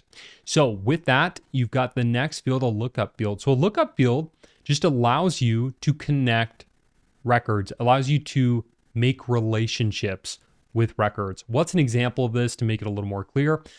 Well, if you're in a deals module, a deal record type, which represents a opportunity to sell someone something, and it's a qualified opportunity, then it's connected to an account. It's connected to a contact. Information doesn't usually live independently from each other. They're connected, okay? So if you want to create that connection, you can use a lookup field. Now, Zoho comes out of the box with some of these connections, right? It knows that opportunities connect to people. So it's got a lookup field for the point of contact. It knows that a deal connects with the account. So from the account or from the deal, there's a lookup record to the account. Sorry, if you're in a deal, there's a lookup record to the account. So here you can see the lookup module. So it's saying, hey, you're in the deal record type. What record type do you want a relationship with? Okay. And you can create multiple lookup fields. There's already one here for the contact. You can create another one if you want to. Related list title. This is really confusing for people. So I'm just going to show you very quickly what this looks like. Okay. So if we go into the deal record, because so many people ask me, like, what is related list title? And it's a really good question because it is pretty confusing. And so this is what it is. We're in a deal record right now. And what we're saying is, if we add this contact lookup module, then when we go to the related list in the contact, what is the title going to be? So I'll do demo one related list title. Okay. And I'm going to hit done and save. So now we got lookup 3 as an example. We're going to remove this later. This is just for a demonstration. We'll do lookup 3. And from here, I'm going to look up demo, example demo. And then if I hit example demo and click into this, then I'm going to go over to related list name 1. And you're going to see in related list name 1, all the different records that are connected via this lookup. So if this is still confusing, basically what we're trying to say when we do, when I go to edit properties here, related list title is the title on the contact record, so that every time we connect a deal to the contact, we can go to this section. I know this is kind of confusing. Oh, sorry, demo 1 related list title. And then we can see all the different deals that are connected with this contact, because there can be multiple deals now associated with this contact. We could organize this better. We could drag this to the top, but I just wanted to give you a quick preview. We were coming up with this title here. Okay, that was the purpose of what we just did. Okay, so that is a lookup record, allows you to establish relationships, parent and child relationships. And then it allows you to also list or name the related list title. So hopefully that's not too confusing, but basically the related list title is the title for the related information in the record that you just established a relationship with. Hopefully that clears that up for you. You got formula field. A formula field allows you to calculate basic formulas inside of Zoho. So if you want to add, subtract information, do crazy manipulation of information here, then you're able to do that with without using a script. You can get away with using a formula field in a lot of cases. So it's really good to know this. You got different functions, you can add different fields. So information in the record to calculate whatever you'd like there. You also have user field. So this is basically a lookup field, this user field here. But the difference is the user field just connects to the users in your organization. So if you have 5 users, you have 5 different options there to select a single user, or you can select multiple users, okay? So that is the user field. File upload allows you to upload files. So you can select that. And then here's some of the options for that file upload field. Allows you to upload information directly to it. So it stores that file on the record. You also have on the side of a record, you can just add attachments. You don't need to use a file field. But the nice thing about the file field, why I think it's even worth mentioning here, is the file field allows you to know what the file was, right? So if I just go to attachments and I attach any old record to upload files, I don't know what that file is supposed to be until I click into it. So you could have a file field for a specific file that you need to collect on the record. Okay, so that's why that could be helpful. Image upload, very similar to file upload, but just allows images to be uploaded to the field.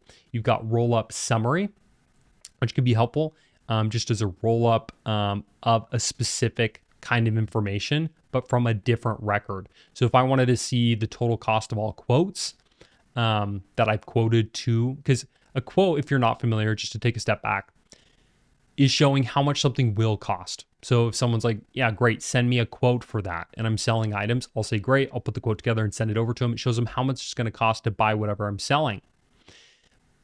And you might have multiple quotes associated to the same deal. The deal is kind of the master record of the qualified opportunity to sell something to somebody. But you might send 5 or 6 quotes if they're like, we don't need that. Actually, we want this. It could be complicated. So if you want to roll up how many quotes you sent, you can just count how many quotes, or you can get more granular with this roll up summary. Got radio button. Radio button's kind of new, but basically the radio button allows you to see multiple options to select. And it just looks a little nicer in some ways than the pick list field. And I'm going to hit done here and save. And I'm just going to show you what it looks like on a record here. We're going to go to the deal that we had just jumped over to. And then you can see demo, the radio button. shows all the options here. So the difference, a pick list, when you click on it, it then shows a drop down and you can click within it. But the radio just shows you all the options up front so that you can pick whatever you want there. So it's kind of cool. Okay, so that is the radio button for your understanding. Then you also have multi-select lookup field. And I'm going to try not to get too into the weeds here because I want to give you the right amount of information. But a multi-select lookup is different from a lookup in the same way that a pick list is different from a multi-select. So what's the difference? Lookup, you can select one record. But what if you wanted to select multiple records? Okay. So for example, if you're in a deals module and you want to associate multiple contacts to a deal, that happens, right? And as a side note to that, Zoho's anticipated that requirement and they have created a deal roles section. So you already are able to do that out of the box within, it's called contact roles. So you are able to select multiple contacts, but this is a multi-select lookup. It's just built into Zoho. So you can add contact roles, add multiple contact roles to one deal. Okay. So why am I going over this? Multi-select lookup allows you to make a custom version of contact roles, but you can do it with any module, not just deals, not just contacts. You can do whatever you want with them. You need to be aware when you lay down a multi-select and you select a module, let's just do quotes.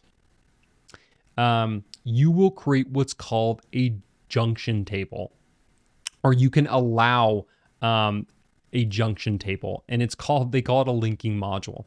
And a junction table is, think of it like a spreadsheet. So you got, let's say you had all your information in the contacts spreadsheet and a deal spreadsheet.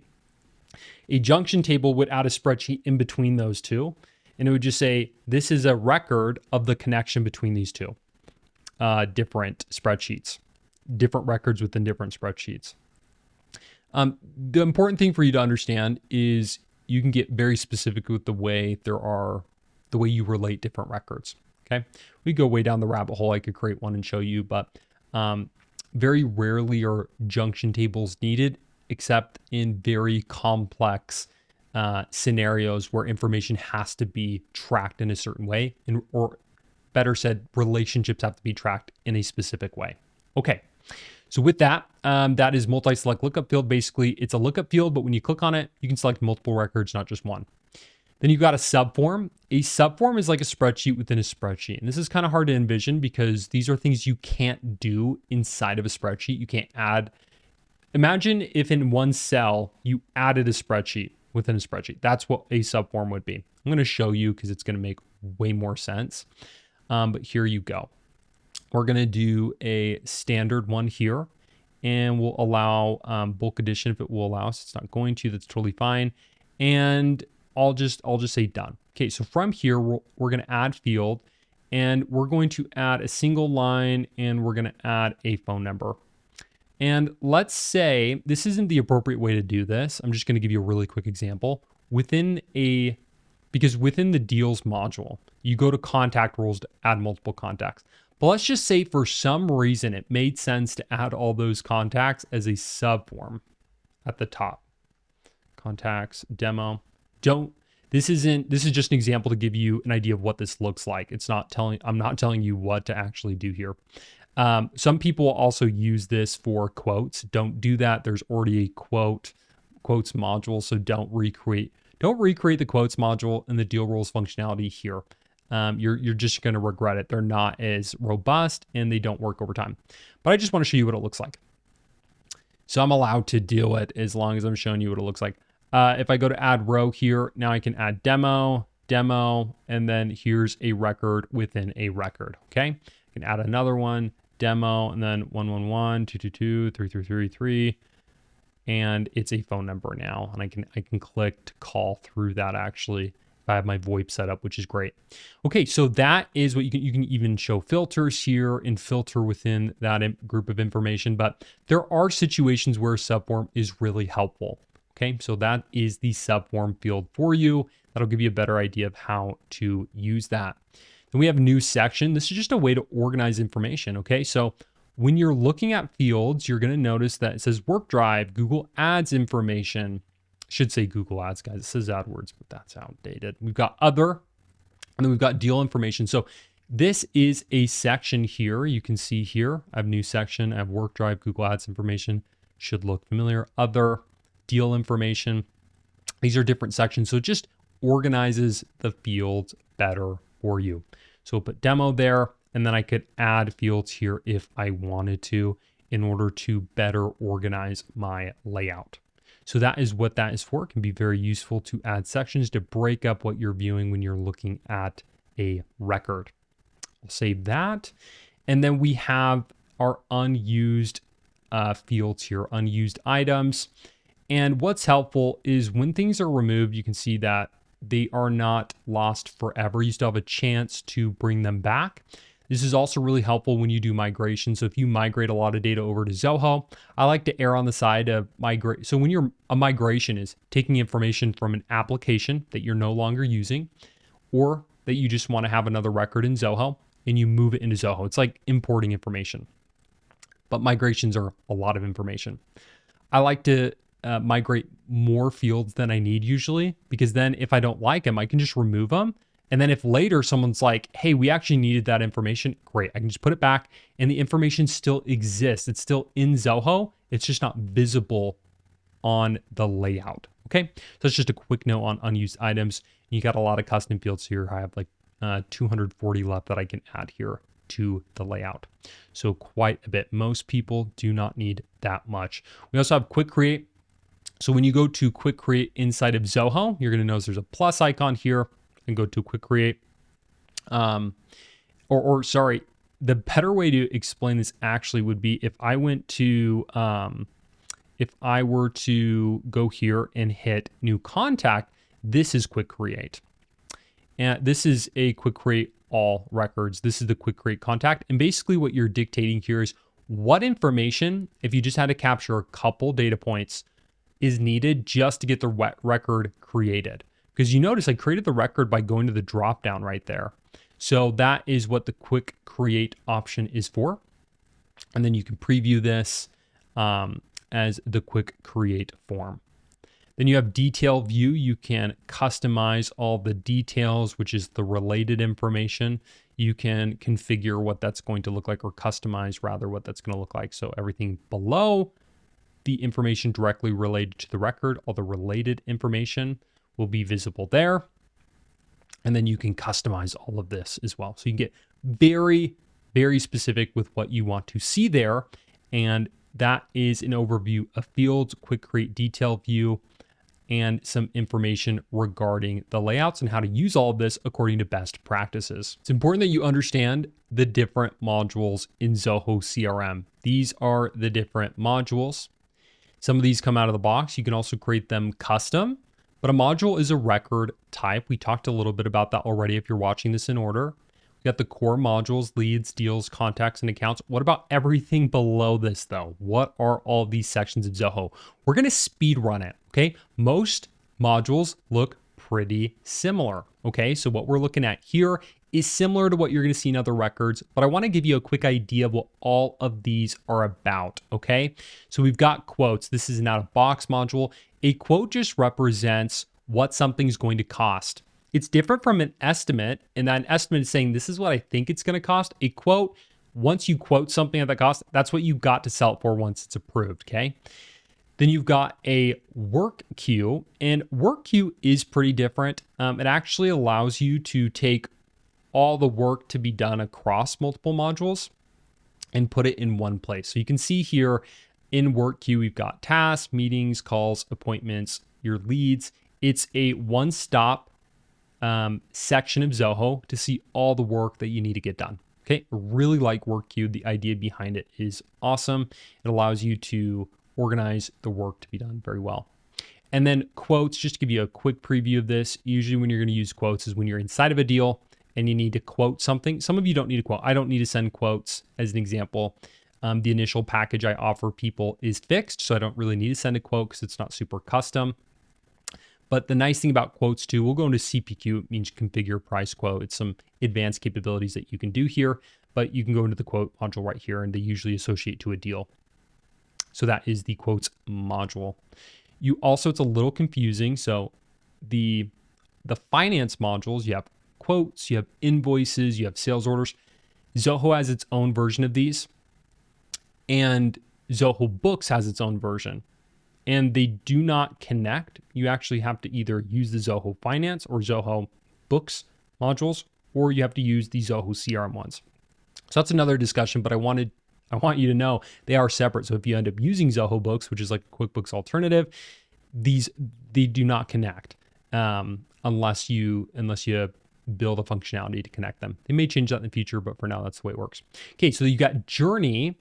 And also, just a side note here, I'm probably killing you with side notes. The reason they do that, because so many people are like, oh, Zoho seems so like, it can feel like it's not as integrated as it should be. Well, they're not counting, just because you get a package like Zoho One, they don't know for sure if you're going to use Zoho Book. Some people just use Zoho CRM and they need to track quotes at some level or invoices at some level, some kind of finance module. But some people want to use Zoho Books and Zoho CRM, okay? So that's why they have different options, is because people are in different situations with different requirements. So that's why they need to be flexible on having those. That's why there's overlap between the two record types. Okay, I'm going to be quicker now. So Journey, this is a web tab. This is a kind of module you can add. It's pretty different. It's basically allowing you to see a web page. So that's what Journey is. This just allows me to map out my journey really well. I can outline requirements that I need, solutions bank, my launch plan. I like this journey section. It's just a link to a Google sheet that has a ton of other information that I like to have there. I like to use Zoho Learn more than I like to use web tabs now, but that's why this is here. And I can also look at a dashboard in Zoho Analytics. So that's another link that I have here. It allows me to see a different dashboard. Okay, these are custom though, so we're going to go over the ones that are out of the box now. So we've got tasks, and tasks just represent things that need to get done. Meetings, self-explanatory. You can sync them with your calendar. Calls, if you have a VoIP, voice over IP, you can connect it. It will auto log your calls for you. A VoIP is like Ring Central or Zoho Voice. Showtime sessions. Zoho Showtime is a separate application. It just allows you to see it's integrated here with my Zoho CRM. You're not going to have to worry too much about Showtime unless that's something you want to use. Zoho Desk, there's a Zoho Desk section that's integrated with my system. Outreach Cadence. This is actually, there's a section called Cadences in Zoho. We're going to do a dedicated section within this training for that. So we're not going to worry too much about it right now. You have Google Ads. If you connect Google Ads, it's going to track some really good information for you as a marketer that you're really going to want to use. So yeah, Google Ads allows you to see down to the specific campaign, specific ad creative, specific search term, or that help you close a deal and things like that. So really helpful because you can see exactly what's working and what's not working with Google Ads. Relevant if you do Google Ads, not very relevant if you don't. There's a forecast section here, cases. These are situations that you want to track. It looks like a ticket here for a reason. The reason being, it's like Zoho Desk. A ticket is just a record type of a situation that you're trying to help with. Same thing for cases there, but it's Zoho CRM's version because Zoho CRM doesn't know if you're going to use Zoho Desk and tickets, so it has its cases.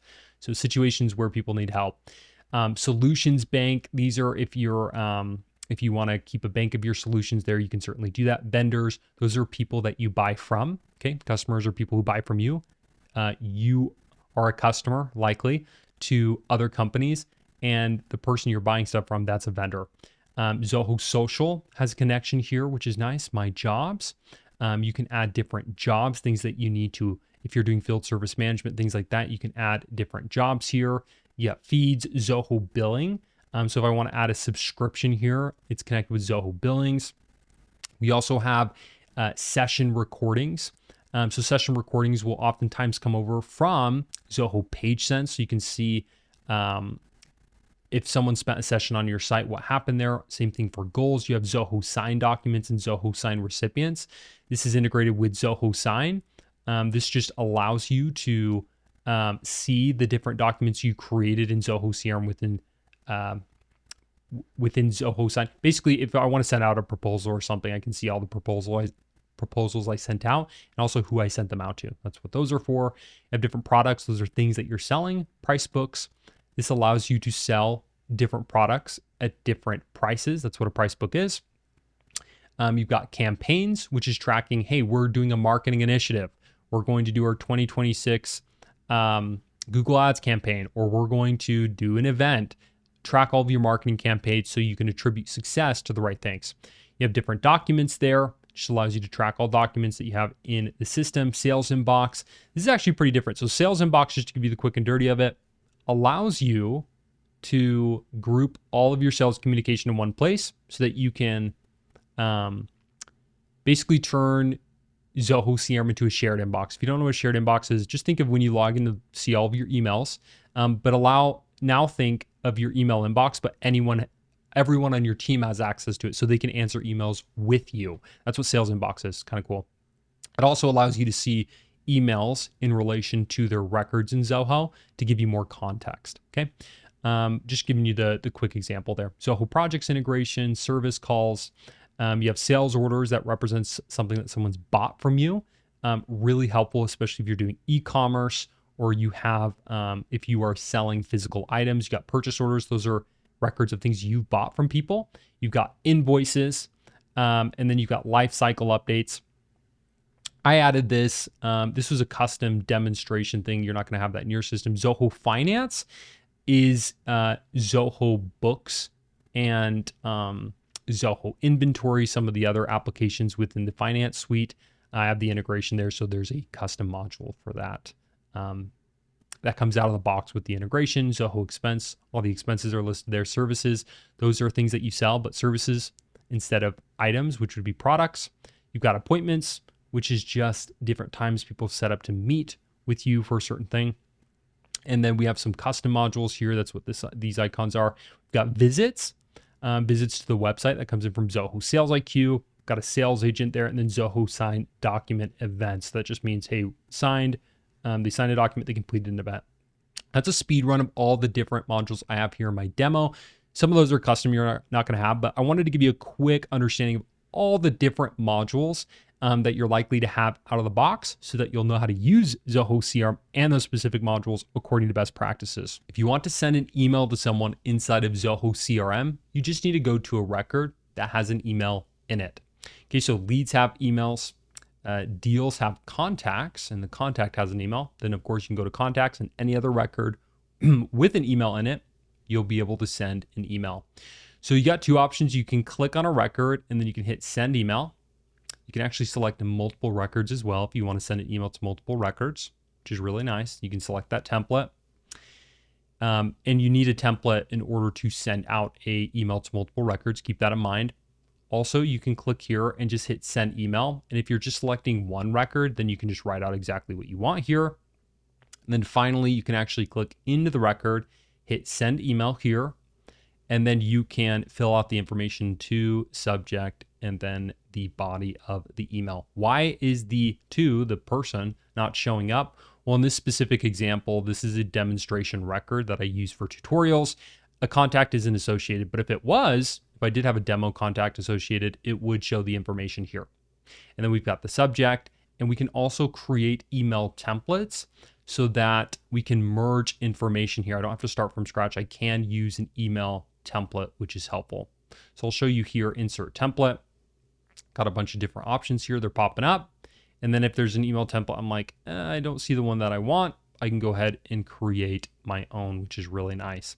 Also, there's an email section here in the related list sidebar. And if I click on emails, I can see all the emails that were sent back and forth. And then I can create drafts. I can see the ones that are scheduled here. Obviously, there's none in this case, but it's important for you to understand this. And then you can compose an email by clicking here, compose email. That's another option for you to create the email. And then you can just see emails sent from CRM or all. So there's different custom views there for you.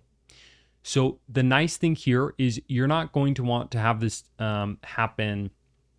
You're not going to want to do this manually. You're going to want to have your email service provider connected. So for example, we use Gmail, we use the Google Workspace.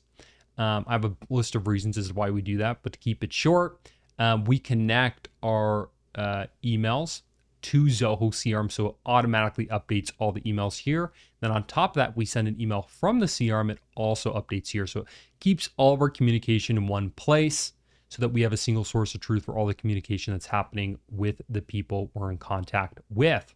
So with that, that's how you can send emails and refer or reference emails in Zoho CRM according to best practices. It's important for you to understand how you can send text through Zoho CRM. So if you want to send a text, you need to click into a record that has a phone number or a record that's connected to a contact or lead that has a phone number. Once you've done that, you can head on over in the record to the extension you've installed. So I'm going to show you two options. I use Smooth Messenger because I really like the iMessage experience, but I can type in whatever message I want and I can send that off. I can even use templates. You can also do programmatic texting, which means you plan what text you want to send in a series, and then you can enroll somebody into those programmatic texts. So that's why I like the option inside of Zoho CRM to do Smooth Messenger. And you might be thinking to yourself, well, Drew, how on earth do I do this myself? Well, you can go over to the settings here, and then you can go into Marketplace. And then from here, you can search for Smooth Messenger.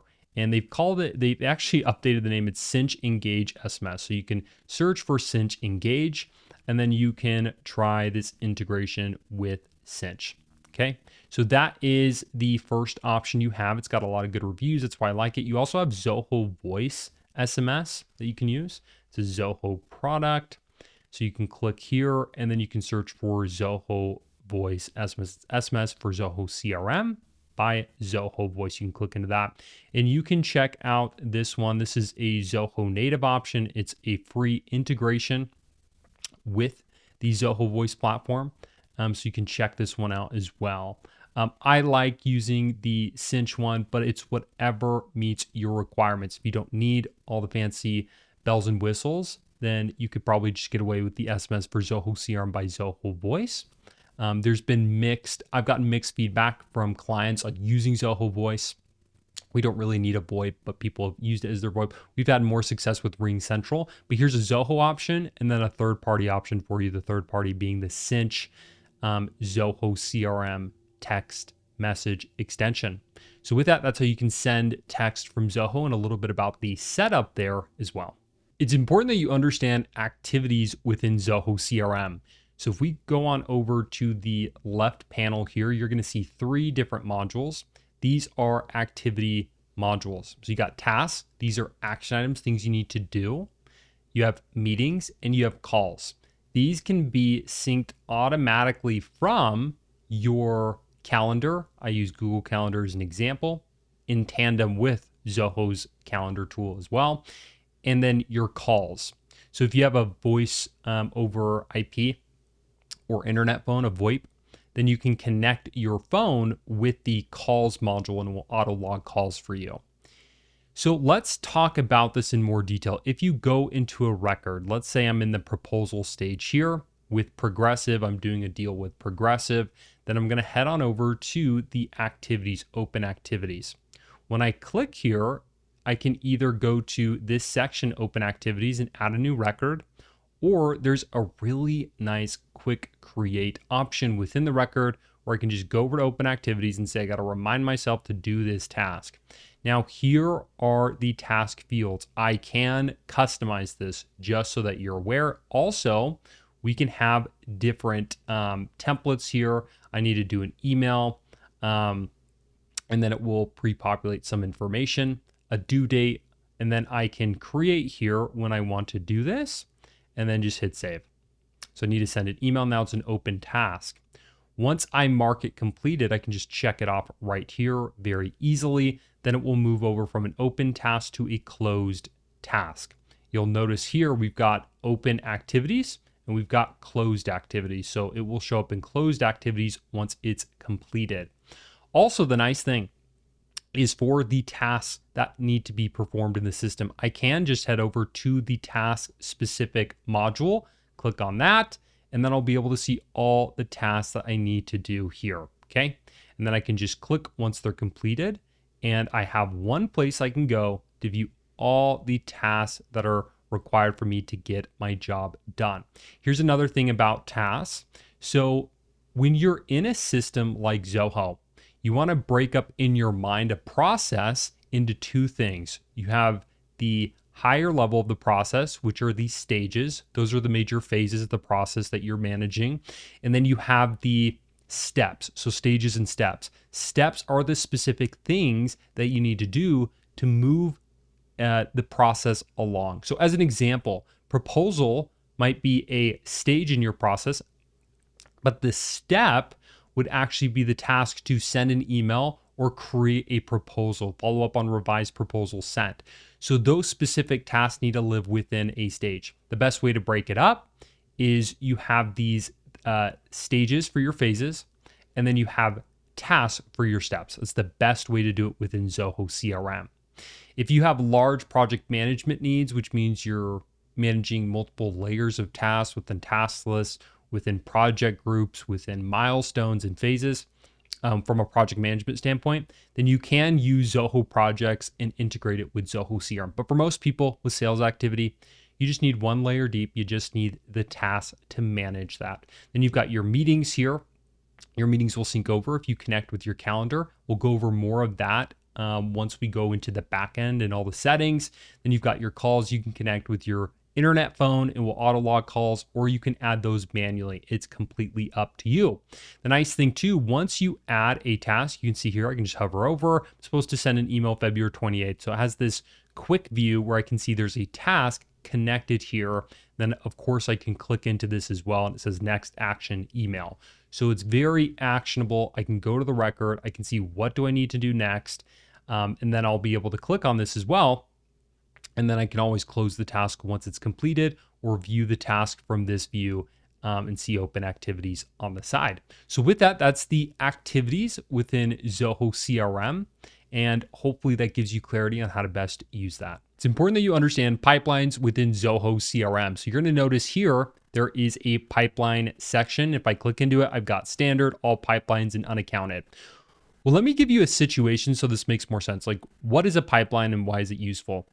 A pipeline is basically saying to you, hey, look, if you sell multiple kinds of things and they have very different selling processes, then you can manage all of those processes in the deals module.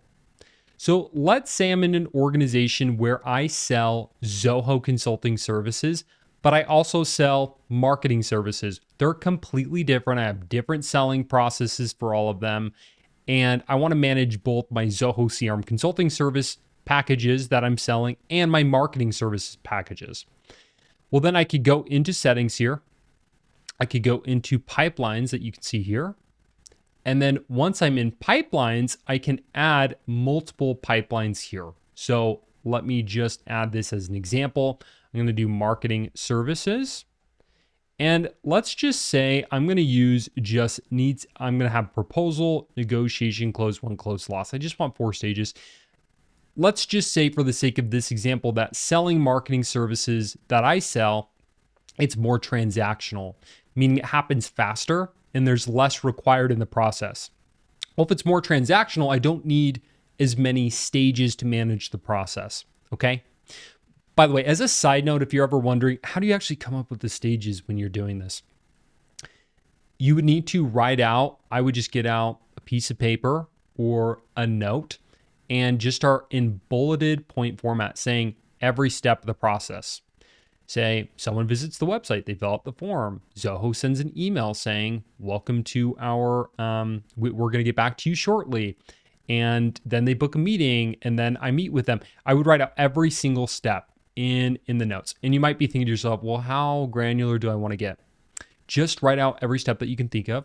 It just matters you get it out of your head. And then once you do that, your steps, well, then you can group them together in stages. People try to do the stages first and then write all the steps. That's not how that works, okay? You can try that, it just doesn't work very well. You need to do steps first, and then you can group these steps into stages. That's the best way to do it. Okay, so that's how you can come up with the stages. You can also add different kinds of stages. So if you want to create a new stage that doesn't already exist, then you can do that. Think of it this way. You have a bank of stages. It's all of your stages. And then you can take certain stages into your pipeline. So now that I have a marketing services pipeline, you're going to notice when I go over to deals, I just hit a hotkey there. By the way, it's GD, and that just means go to deals. If I hit GD, it takes me over to the deals module here. So now I can go over to pipelines, the top right here, and then you'll see marketing services. And then my marketing services deals will be here. So I can flip from marketing services over to standard. So if you're thinking to yourself, do I need to use the pipelines feature? Yes, if you have multiple sales processes that you're managing, okay? You can still sell multiple things within the same pipeline.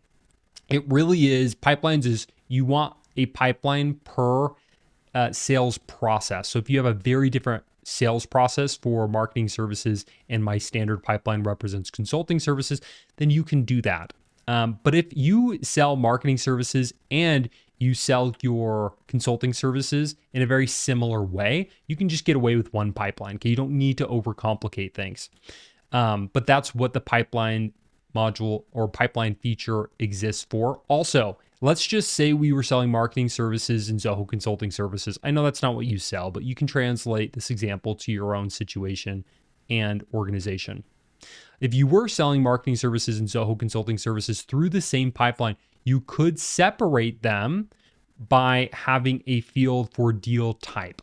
And then deal type, you just have two different custom views. You'd have a custom view for all of your Zoho consulting deals, and then pretend there's another option, all of your marketing deals.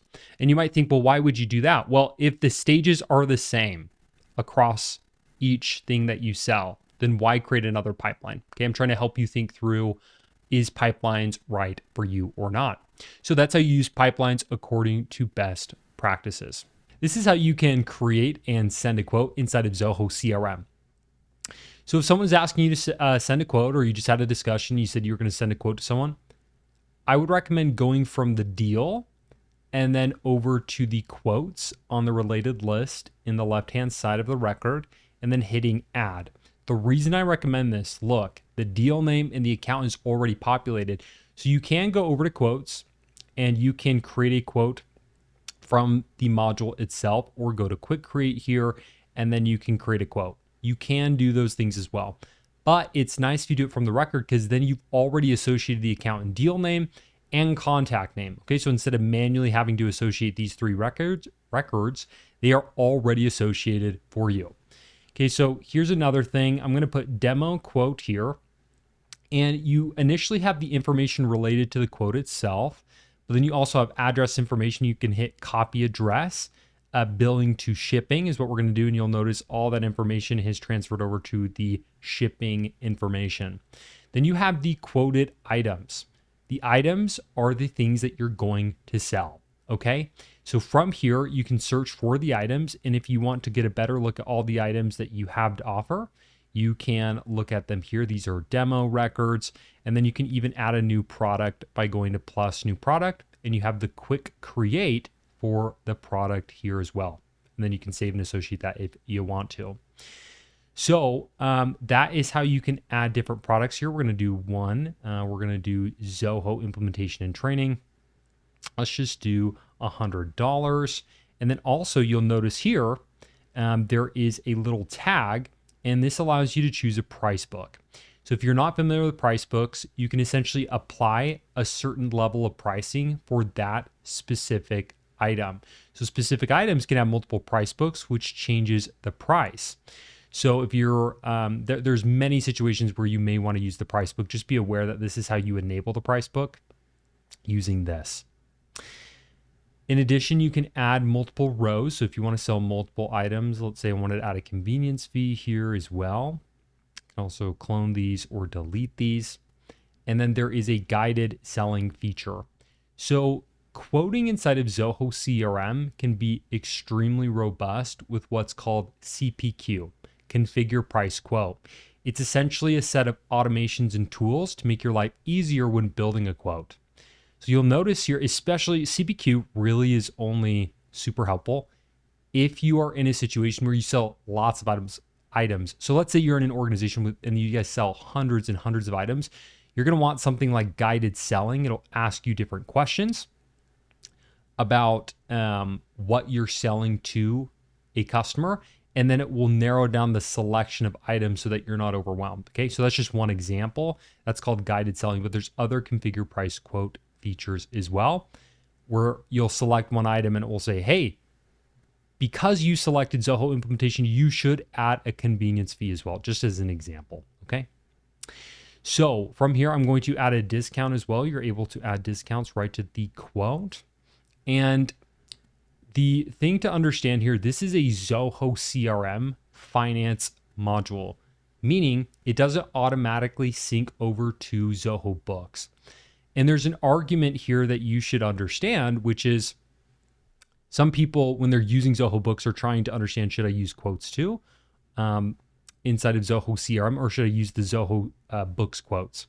And the argument for using the Zoho CRM quotes module is the CPQ functionality. So if you need configure price quote functionality, you're going to want to use the Zoho CRM quotes and then create an integration to push that information over to Zoho Books. I'll show you here. We're going to save this. And we actually have an automation here. We had an automation here to push the information. Oh, it's because we're in the it's because we're in the deal here. Let's jump over to the quote. You're going to notice we have a button here, convert sales or to sales order in Books. So I've created this automation. It's a custom script, but it pushes this information over. Just to give you an example of creating a quote and then integrating it with Zoho Books, because everything after the quote's accepted should become a sales order inside of Zoho Books. So just be aware of that. The argument for using the quotes module in Zoho CRM over Zoho Books is, again, if you have lots of items, if you need configure price quote automation, then last thing here, if you want to use configure price quote automations, you have the product configurator, the price rules, and then guided selling. Okay, so that's the CPQ functionality, and this is where you can go to set that up if you need it. So with that, that's how you can use the quotes in the best way possible, create them and send them out. It's important for you to understand Zia. If you're not familiar with Zia, it's right over here, the top right. It is Zoho's AI. And its AI can do many different things. I'm going to just show you here. We can get record summaries and note summaries just from a prompt. So think of it like ChatGPT, except it has access to your entire Zoho database for reference, which is really, really nice. You can uncover key insights as well. So you can select that option as you're asking questions. You can also click on help and you can get assistance with questions on how to do certain things in Zoho. Then you can also trigger actions here. So you can execute tasks and workflows. You can create a module, create a workflow, create a report, many different things that you can do here. And you can just describe what you're trying to do. I'm going to give you one quick example here for creating a module. Create a module for me to track my campaigns for marketing. And then it will create the module for you. So this is just a quick example. You can also hit that voice note here and it will transcribe it for you as well. So Zia is very versatile. You can use it for different things there. We're going to give this a second to actually create the module. And while we are waiting for this, here we go, campaign trackers. We can click on that now. And here we have the campaign trackers. And we're going to look at standard. This is just the fields. Look at all these fields added for us, okay? Some of these we don't need, email, but you can see it does a pretty, here's the custom ones it added, right? The start date, end date, I didn't create any of this. Budget, target audience, did a pretty good job. So impressive what it's able to do. Go ahead and check that out. Getting record summaries, note summaries, again, insights help, and then it can actually perform. It can create reports for you, create workflows. It's very, very useful to have Ask Zia built right into Zoho CRM. I'm going to give you another option for using AI inside of Zoho, which is agents. Okay, so AI agents are able to take additional action for you. So we can actually go to Zoho Zia's Agent Studio, and then we're able to create agents from scratch. Now I'm going to be giving you a quick and dirty overview of Zia here in Zoho, right? Showed you where to click on it, where you can prompt it. And now I'm showing you how to create an AI agent. If you want more information on this specifically, I've created other videos. Just look up Brockbank Consulting, Zoho AI agents, and you're going to see a lot that I've created. I have like a 2.5-hour masterclass on it and a 45-minute one if you want to check it out. But here you can see we're creating an agent from scratch. An agent is a little more robust because if you look here, Zia is kind of, it's not super limited, but it is more limited than AI agents. AI agents you can build, I'll just give you an example here. We'll do demo. And we'll do demo. We can give agents much more capability than Zia has out of the box within Zoho CRM. That's kind of the advantage you have with Zia agents, is you can give access to more tools. So instead of just, when you see here, these actions, you could trigger way more actions with Zoho's Zia AI agents, which I'm going to show you in just a minute. Also, the knowledge base can reference information for SOPs. You can put whatever knowledge in your knowledge base that you want to have context for as well. So we could select this if we wanted to. Look at all these different tools. These are just the ones that have been recently created.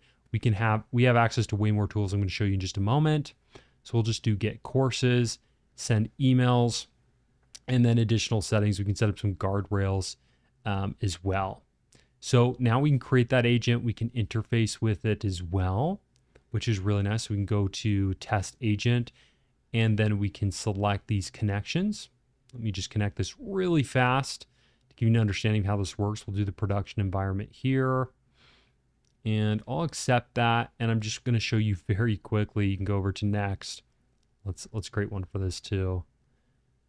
Thanks for bearing with me, and thanks for your patience as you're viewing this. And we go to next, and then we're able to let the model decide how it's going to pass information over to the various tools we're going to use, and then boom, there we go. So we can deploy this too, but this is just the test so that you can chat with the information and you can chat with the different tools to trigger them. Okay, so I'm not going to mess too much with that. I just wanted to show you the interface, but look at how many tools we've got here. If we go to new tool group, boom, there's so many different Zoho tools already in here that we can take advantage of, and then different knowledge bases that we can create. We can upload files, and then we can upload those files from our desktop, Zoho Work Drive, Zoho Learn, or we could scrape the information as well. Very useful tool. In addition to this, I use N8N. N8N is probably the most robust version of an AI agent builder, but Zoho's getting there. It's still under development, but they are making progress. So with that, that is how you can use Zia according to best practices inside of Zoho CRM. It's important for you to understand audit logs inside of Zoho CRM because situations will come up where something happens in the CRM. You got to see who did it and what happened. So go to the settings at the top right, and from here, you're going to see audit log. When you click on audit log, you're going to see all the recent activity. Okay, so this will give you a good idea of what's happening. You can export the audit log, and you'll see that there's just a note here. You can export the last 3 years or up to 1 million audit log entries. But the idea is that you can export this, filter this in a way that makes sense to you on the different users in your system, all the different entities. Entities are the modules, the different records, and you can see all the different actions as well. Okay, and you can also filter by time. So this allows you to see what's happening. Why is this different from feeds? Well, feeds is based on the records that you follow. This is everything that's happening in the system. So that is audit logs. It allows you to see in chronological order all the actions performed by the people using Zoho CRM, and that's how you can use it according to best practices. It's important for you to understand feeds inside of Zoho CRM. This is the feeds module. If you can't find it, you can always search for it too. Just search for feeds. You can click on feeds. So feeds is just giving you updates on records that you follow in Zoho CRM.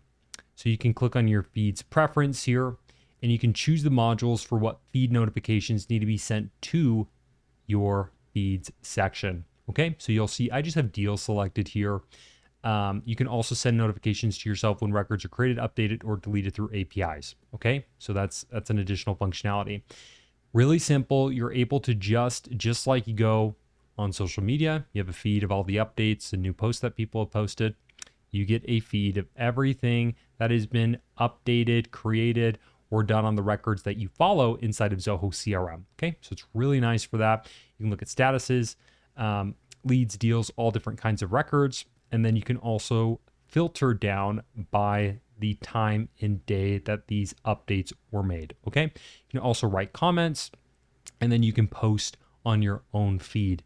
Okay, so this is really nice to be able to stay up to date with what records are changing. You can also create groups here and have feeds per group, and you can all be on the same page for what's happening inside of Zoho CRM via feeds. It's important for you to understand Canvas inside of Zoho CRM. So if you go over to settings at the top right, you will see that there's an option here for Canvas. And Canvas is nice in that it allows you to configure or control or customize the front end of Zoho. So there's different parts of Zoho you can customize. We're just going to do a detail view. A detail view is when you click on a record, you're going to see the details of the record. That's detail view. But you can do form view, print view, list view, home view. There's other views you can do. We're just going to show you real quick. I'll tell you why I don't like Canvas view. I think it's a really neat feature, but it's a huge administrative burden in that you have to become a UX, user experience / user interface expert. I don't love that.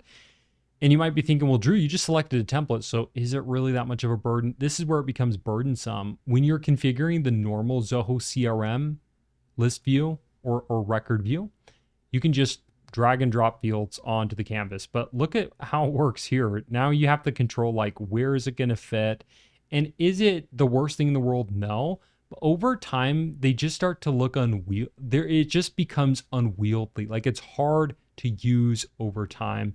And then you have Tabpocalypse here, which I don't love Tabpocalypse. I'd rather doom scroll with the normal interface than Tabpocalypse, but it's up to you. That's the nice thing with Canvas View that I do like, is it's up to you. Like, what's your preference? If you want to go crazy with the user interface, at least you have the choice to do that, right? So you can see this looks like almost an Adobe product, very robust on the design front.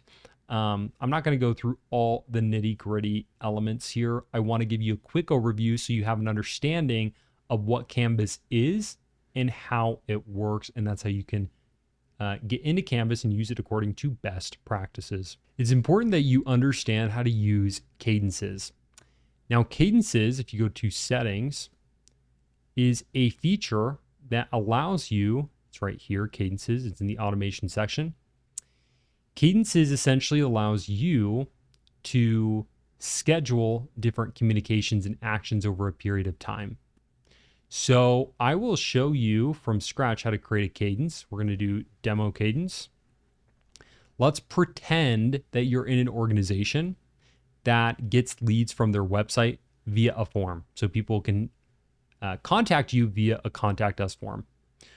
We are going to create a cadence to send a thank you email for contacting us, and also to schedule some nice pieces of content for them to watch as well.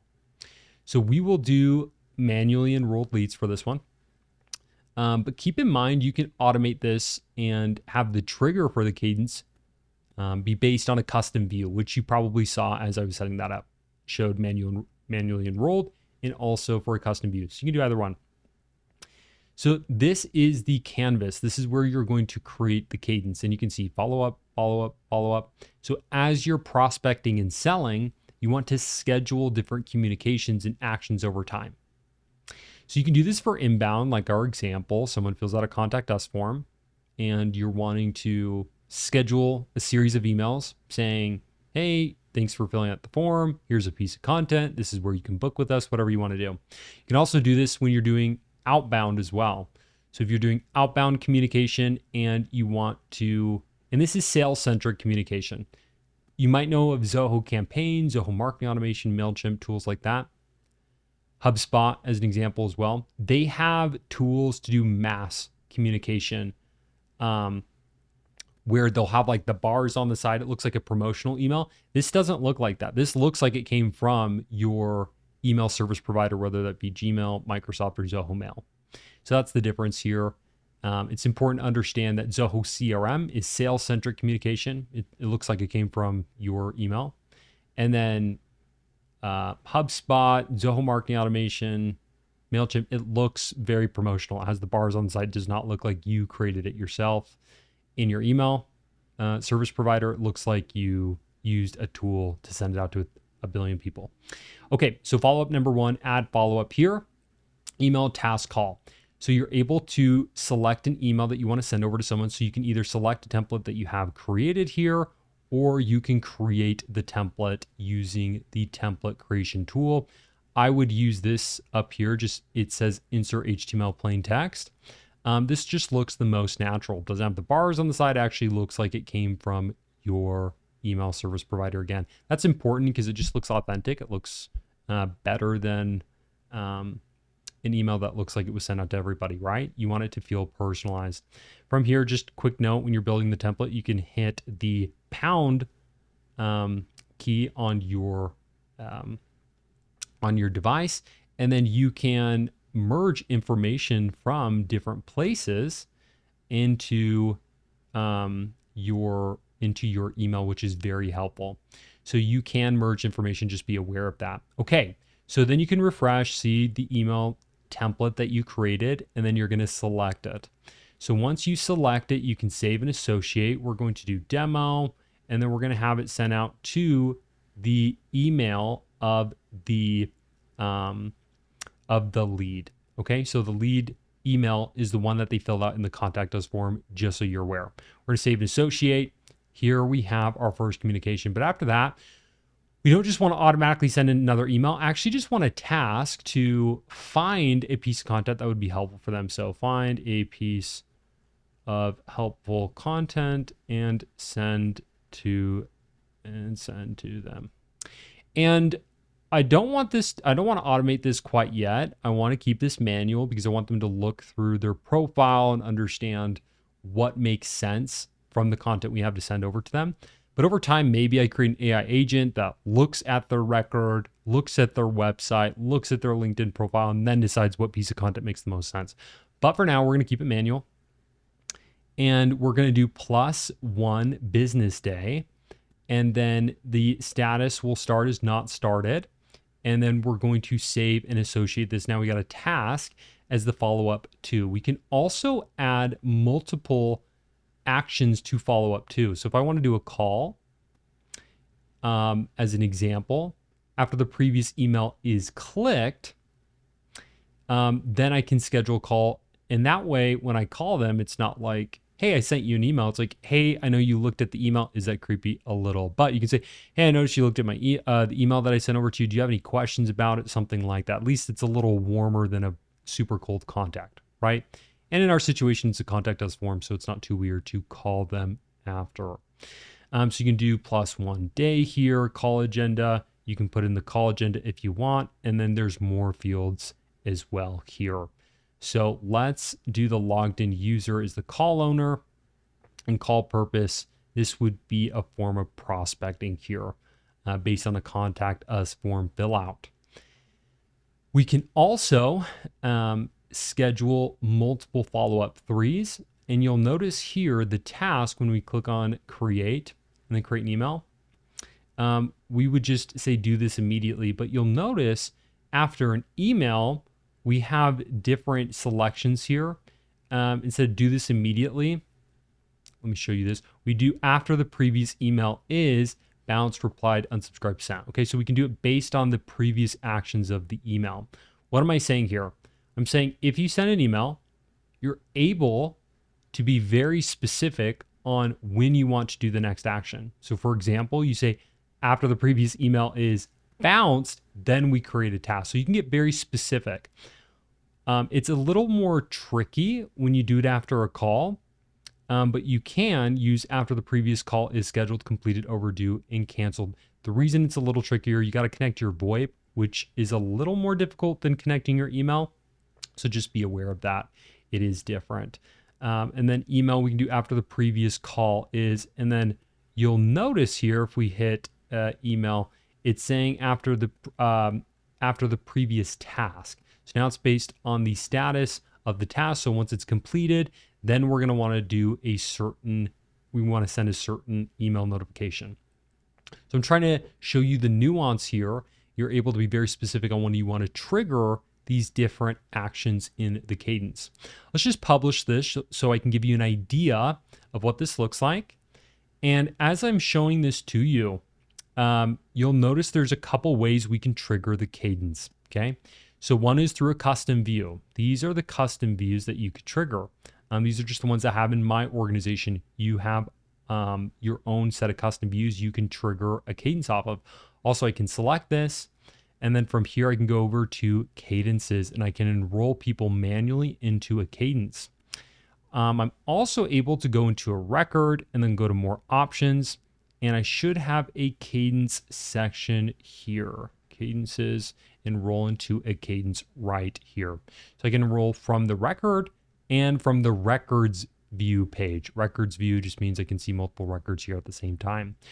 So we can also bulk select here, and then we can add them to cadences as well. We can add multiple at the same time individually from the records view page and the record view page. We can also add people to cadences.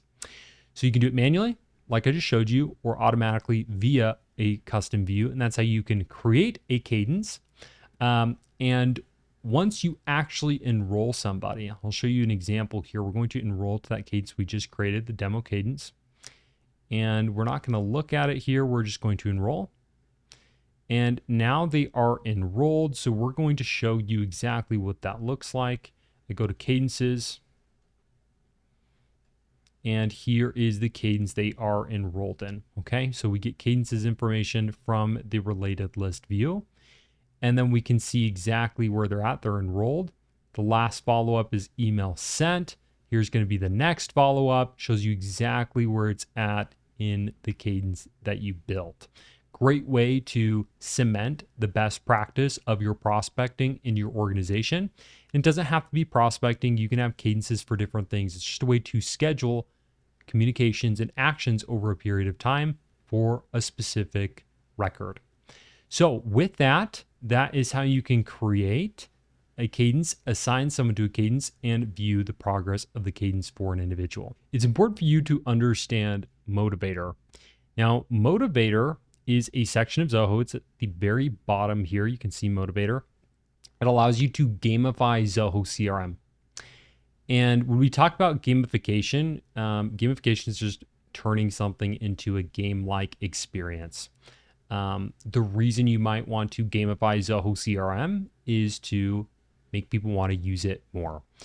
And you can see here, it's about motivating employees to achieve their goals. Okay, so you can create things like KPIs, which stands for Key Performance Indicators, just a goal that someone is striving for. Different targets, games, dashboards. There's a lot that you can do here. I'm going to give you a quick run through of Motivator. So if you go to Create New, you can also see the same options that we're seeing here, these same ones. And kind of the idea here is that you're able to build this dashboard and have everyone kind of compete for the KPIs. That's an option that you have. So here's the dashboard section. There's no components. We can create a KPI target or game. If we go to the KPI section, we can create our first KPI. We can name it here, select the module that we'd like to gamify. If you're leading a sales team, for example, it could be deals. If you're leading out a marketing team, that could be the leads. Or maybe you're just a one-person show and you can gamify whatever you'd like just to motivate yourself too. So I'll do deals here, and you can see the record selection here. So we're able to choose a date here, and we can choose any of the date fields, here. You're able to select those. And then you can choose all records or just records matching a certain condition. Let's do demo records here, set points per record. And we can also do closed one here. So we are just wanting the stage closed one. And you can see here, use the value of the fields as points. And then you can choose different fields here. Point recipient, it would be the deal owner. But you can use the value of the field as points for the amount, okay? So whatever amount they close, those are the points they receive, okay? And we're going to do deal closed amount. And you'll see here, I have 0 points, but that's completely fine. I just wanted to show you the KPI component on the dashboard here. So we created a KPI. Let's go to target. So setting a target is the first step in turning the invisible to visible. Target is a goal set for a person or team measured in revenue or units sold. So we'll do demo target here, and we can select deal closed one for the period daily, set a target for the whole company or for teams. And then we can add points here as well, show this target based on an organization hierarchy. And we can add a badge too. So kind of fun. We can add this kind of stuff to, let me add some points here. And it's kind of a fun way to get people on the same page and on the same goals as well. So here's the games that you can create as well. So you can create a game. And we'll call this demo game. We can select the existing KPI. This is the deal closed one amount that we already selected or created here in KPIs. And then we can select the different users that we want in the org. It's our demo org there. We can set the duration of the game, and then we can have different users view Motivator as well. Okay, so viewers can follow the game progress without participating in the actual game. And the game is just a competition for whatever you are wanting to do. So you have to select a user there, and I'll just quickly select myself, and then we'll just do this out in the future. And then we should have multiple participants here. So I'll do one of the demos that we have, and then this should come up. I'm going to just make sure this is ongoing, and you'll see now the game has started here, so we can view the full details. And then we can see the points and the rank to see who is winning the game. Okay, so really cool. You guys can kind of compete with each other in a healthy, competitive way. Then you can go over to achievements, and you can see who has achieved what. So kind of a nice way to just visually see who's performing well and what achievements everyone's got. Nice way to recognize performance in the organization. You got TV channels. So if you want a live update on how the business is performing, you can create a channel and put that on your TV in your office and show everybody what's going on. We've got teams. A team is a group of individuals working together. So you can select multiple users in Zoho CRM to a team. You can add them into a team, organize them into a team. And when you play games and stuff, you can have different teams compete as well. You can assign these targets to teams, not just people in KPIs. So really nice way to motivate your team to use Zoho CRM. And that is how you can use Motivator according to best practices. It's important for you to understand how to recover a record. So if you delete it by accident, or you delete a record and later you just want to recover that record, the way that you can do that is by going up to the settings at the top right. And then from here, you can head on over to the recycle bin. And when you click on the recycle bin, you will see records here that have been removed. Now, a couple notes on the recycle bin.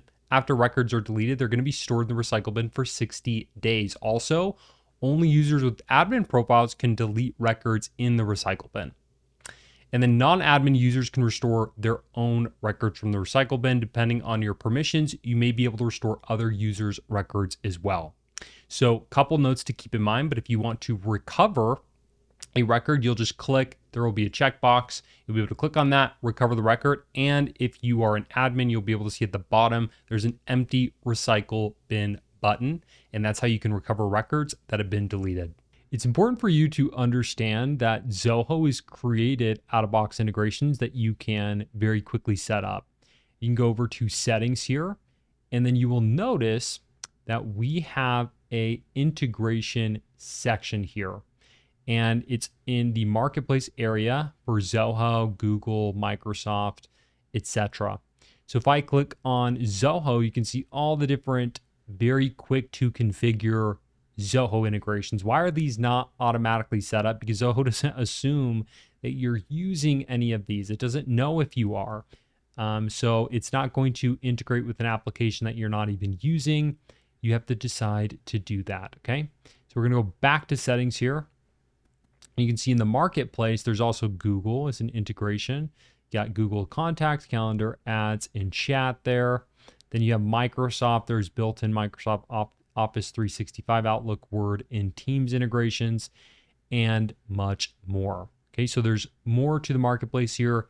If you are looking for out-of-box integrations, don't create them yourself before checking out everything in the marketplace so that you can take advantage of integrations within Zoho CRM. It's important that you understand integrations inside of Zoho CRM. So a couple of key integrations I want to note. So first is connecting your email. Now to connect your email, you head over to the email section in channels. There's multiple channels you could set up. We're just going to go over what I've used the most critical. And if you go over to email, the subsection here, you're going to be able to integrate your email. You can see I've got an IMAP integration set up here as an example for you. You're going to see multiple email service providers that you're able to connect with. And you also have the option, once you connect with your email, it's going to have you sign in, it's going to connect. This is something you can't do for everyone in your organization. They have to do it individually. So you can create a setup checklist for them. A couple recommendations for your setup checklist if you're going to, by the way. I would add a couple things here. This is an individual checklist, by the way, meaning there's a checklist of things you got to set up for your organization, like migrating your data, right? But there's individual user checklists that you should consider here. So the first would be connecting your email. That's number one. Adding your email signature, which is, I'm just going to show you right here because we're already in this section. You can add your email signature here. Just makes it look more professional. And then number three would be connecting your calendar, which I'm going to show you right now. Go back into settings. You are able to connect your calendar. So if we look up calendar here, we can go to calendar and you will notice that my calendar is connected as well. So it connects with your Zoho CRM calendar and it syncs your calendar events as meetings in the meetings module. Really nice way to do that. I did a one-way sync. You could do two-way sync too. So that is very useful. I'd put that on your checklist if you're going to have an individual user checklist for your users using Zoho CRM. Adding templates is another one. And that's not an integration, but you can very quickly go to templates and add any of your email templates in this section very quickly. And then the next would be for your checklist to connect your VoIP. We are going to go over this one together. And VoIP is just voice over IP. If you have an internet phone that you use or want to use inside of Zoho CRM, this is how you're going to do it. This is the way you integrate, is telephony. I've also heard people call this telephony, but that sounds weird to me, so I call it telephony. So the nice thing about telephony is you can click to call in Zoho. It will auto log your calls, and it's just so convenient. When people call you, you're able to see it in a pop-up here, and you can see it across applications. So telephony is the best way to integrate or connect your phone system with Zoho. Zoho does have a voice over IP option. It's called Zoho Voice, and you're going to see that in just a moment here.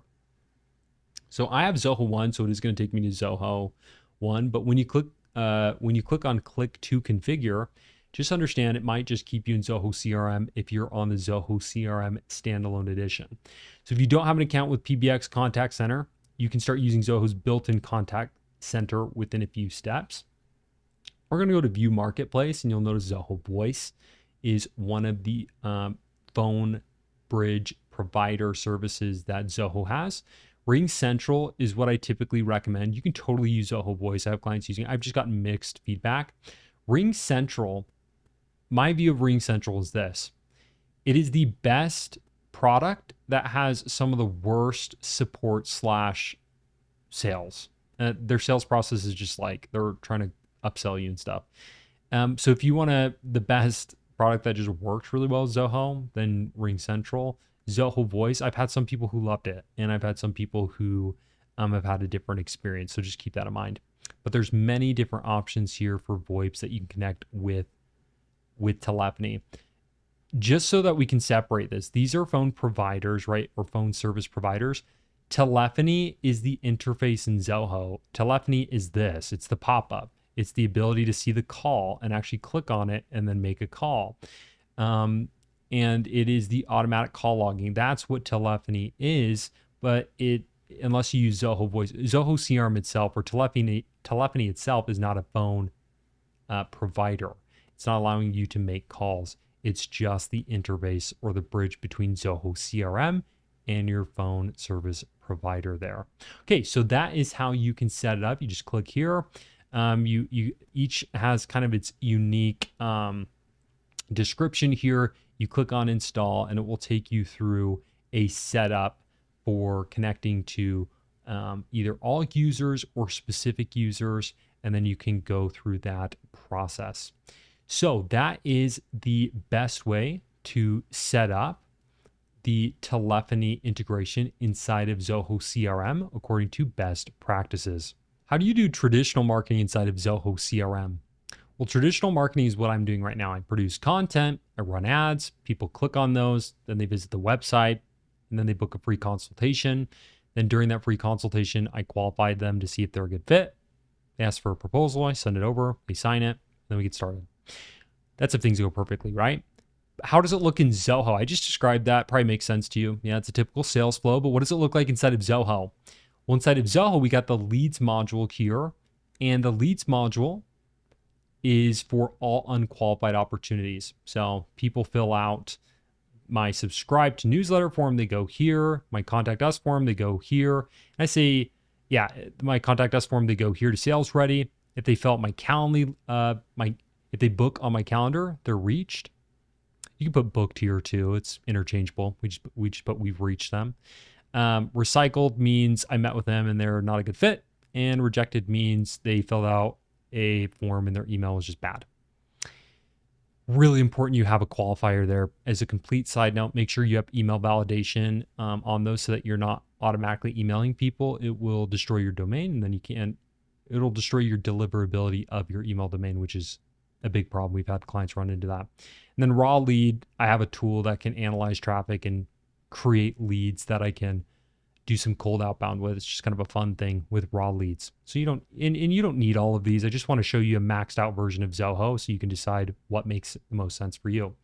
So back to our flow. People will go on, they'll book on my calendar right from my website. And then from here, if they're a good fit, after the first call, most sales need to make a decision, okay? And you want the lifetime of a record and leads to be short. So after you have that first call, it's time to make a decision. Are they ready for the pipeline or are they not? If they are, convert them. If you hit convert, a lead record, I'm going to show you this too. This is going to make a little more sense if I put the first name here for the contact. Here we go, demo G-Click. Yeah, this is perfect. So when I go over to convert, you can see that potentially I can associate this and then create a new deal. So potentially a lead record can become an account, a contact, and a deal. It can become all three of these records: deal, contact, and account. So what's really nice about that is I can hit one button, have 3 records created and associated without having to do the creation and the association manually. So that's what's really helpful about leads. Then this record would end up in the deals module, okay? As qualification. I might have a second call with them to see how things are going. I might have a third call with them, or an analysis period where I'm taking the notes from that second call, analyzing the notes, and then saying, hey, look, I created a custom proposal. Here you go. This is how Zoho is going to fit into your organization. reviewed your organization and workflow in detail. This is specifically step by step how Zoho is going to impact you and what we can do to assist you. That's proposal.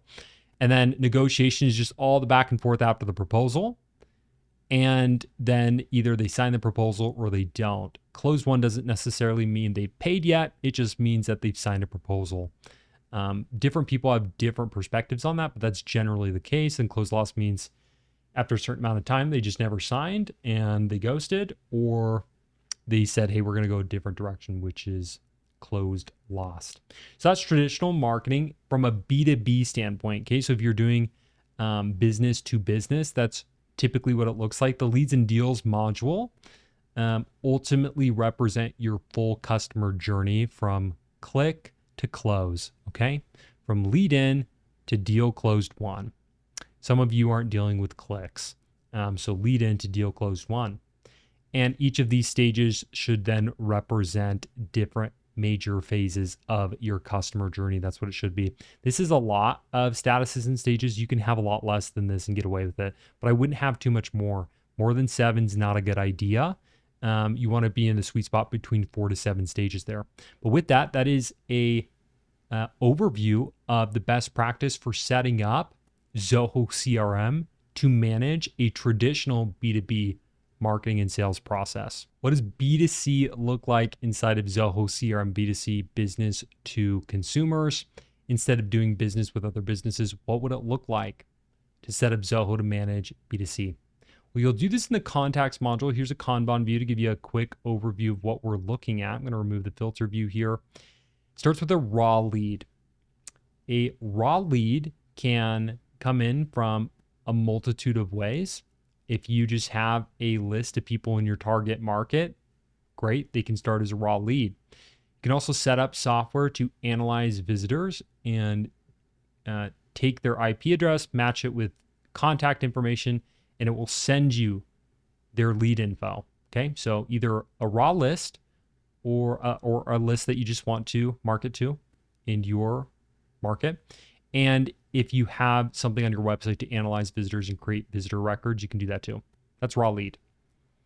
So you also have the subscriber. So if you're doing B2C, you want a subscriber list, you want to be emailing or texting them often. Great. If they subscribe to your newsletter or they give you information so you can contact them, then you want to put them in subscriber. By the way, this will sync with Zoho Marketing Automation or Campaigns or HubSpot or whatever marketing automation tool that you're using.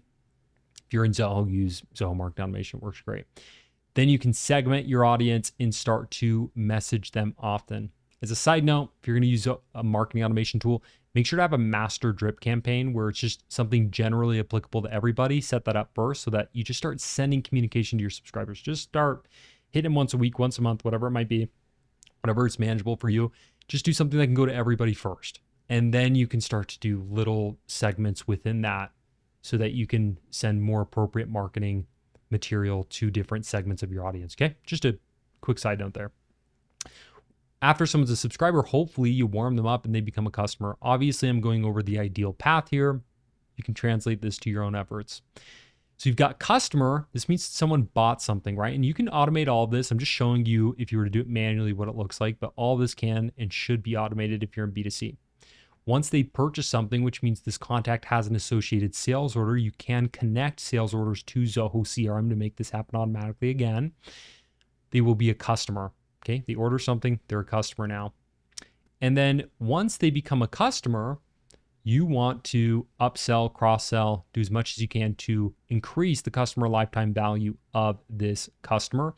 Also, you want to turn them into an evangelist. So the next step really would be, after cross-sell, upsell in the customer stage, let's get them to fill out a review, give us some feedback. There's some things you can do here too. So you can ask for feedback for everybody. Just say, hey, how was your experience with our B2C service or B2C product? Because you could do product or service here. Service, oftentimes, depending on the complexity, B2C will be in leads and deals too. So I went over the B2B traditional marketing journey, but that can also be a B2C journey as well. There's many B2C use cases for leads and deals. So you got evangelist. And evangelist just means you say, hey, could you give us some feedback? If they give you good feedback, you can use sentiment analysis with AI and say, oh, it was positive.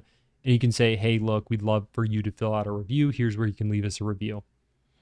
And there you go. That is the evangelist section. And the rejected just means they filled out information somewhere and it was dead in the water. Or in other words, their email was bad, or it was just a robot that filled out a form, and you can mark it rejected automatically. So with that, that is a quick overview of the different stages to manage the traditional B2C marketing journey inside of Zoho CRM. It's important that you understand how account-based marketing works inside of Zoho CRM. If you're not familiar with account-based marketing, it's basically a way that you get customers, okay? So in my business, Brockbank Consulting, I create videos. I also run ads. People click on those, then they visit my website and fill out a form. That is traditional marketing. I'll show you how that works. But account-based marketing is different. If I decided in my business that I wanted to start doing business with the Fortune 100, let's just say, then I would import a list of the Fortune 100 into this target section of Zoho CRM in the accounts module. But why wouldn't I put it in the leads? Isn't it a lead technically? Well, technically it could be a lead, but the reason we're going to put it in accounts, we have to put it in accounts, is because when you do account-based marketing, the strategy is to go to one of the Fortune 100 companies, to call somebody there, just some contact, and just say, hey, look, I provide Zoho consulting services. I'd like to talk about doing a free engagement with somebody. Who would be the most appropriate person to discuss this with?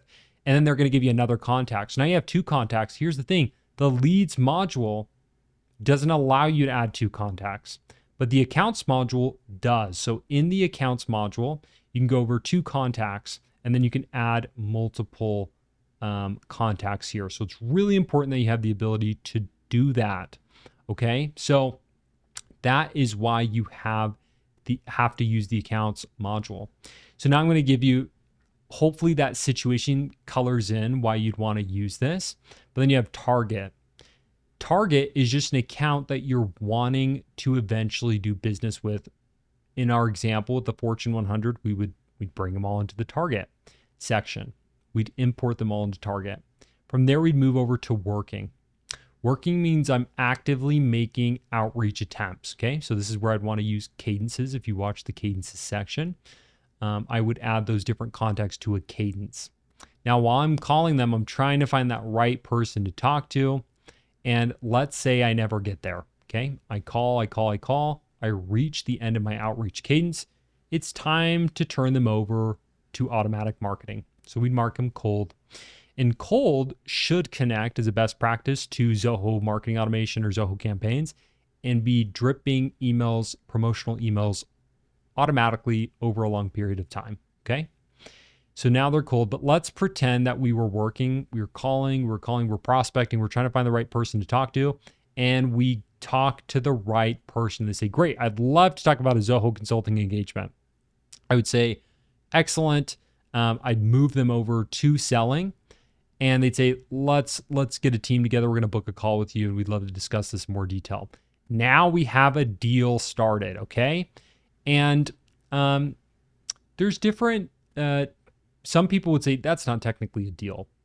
In this case, I'd say, yeah, we've opened a deal. We're starting to sell to them, okay? They booked a call with a team. And it just depends on at what point you consider it qualified. I would say in a lot of cases, one of the best ways to think about when someone's qualified is after the first meeting you have with them or first call you have with them. You want to qualify them and just see, is this even worth pursuing for both of us? Like, are we a good fit for each other? Budget, authority, need, timeline, bam. We've talked about that. That's a good way to qualify, okay? So now they are marked as selling. And once they're marked selling, you can automate this, but if you were to do it manually, you would add a deal. So see how there's a deal here.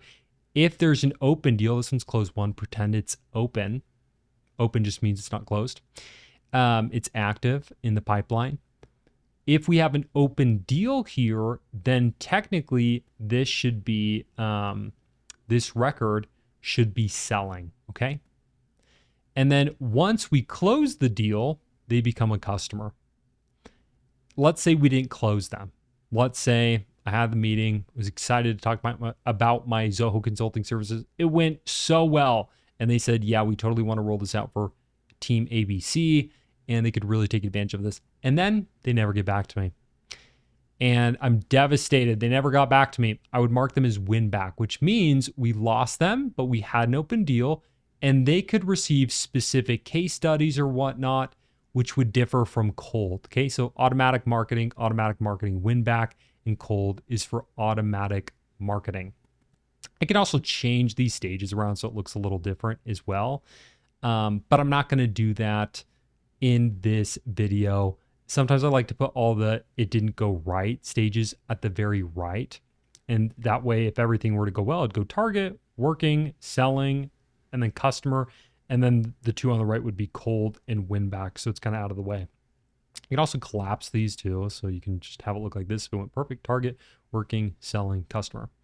Really nice way to manage what you're doing.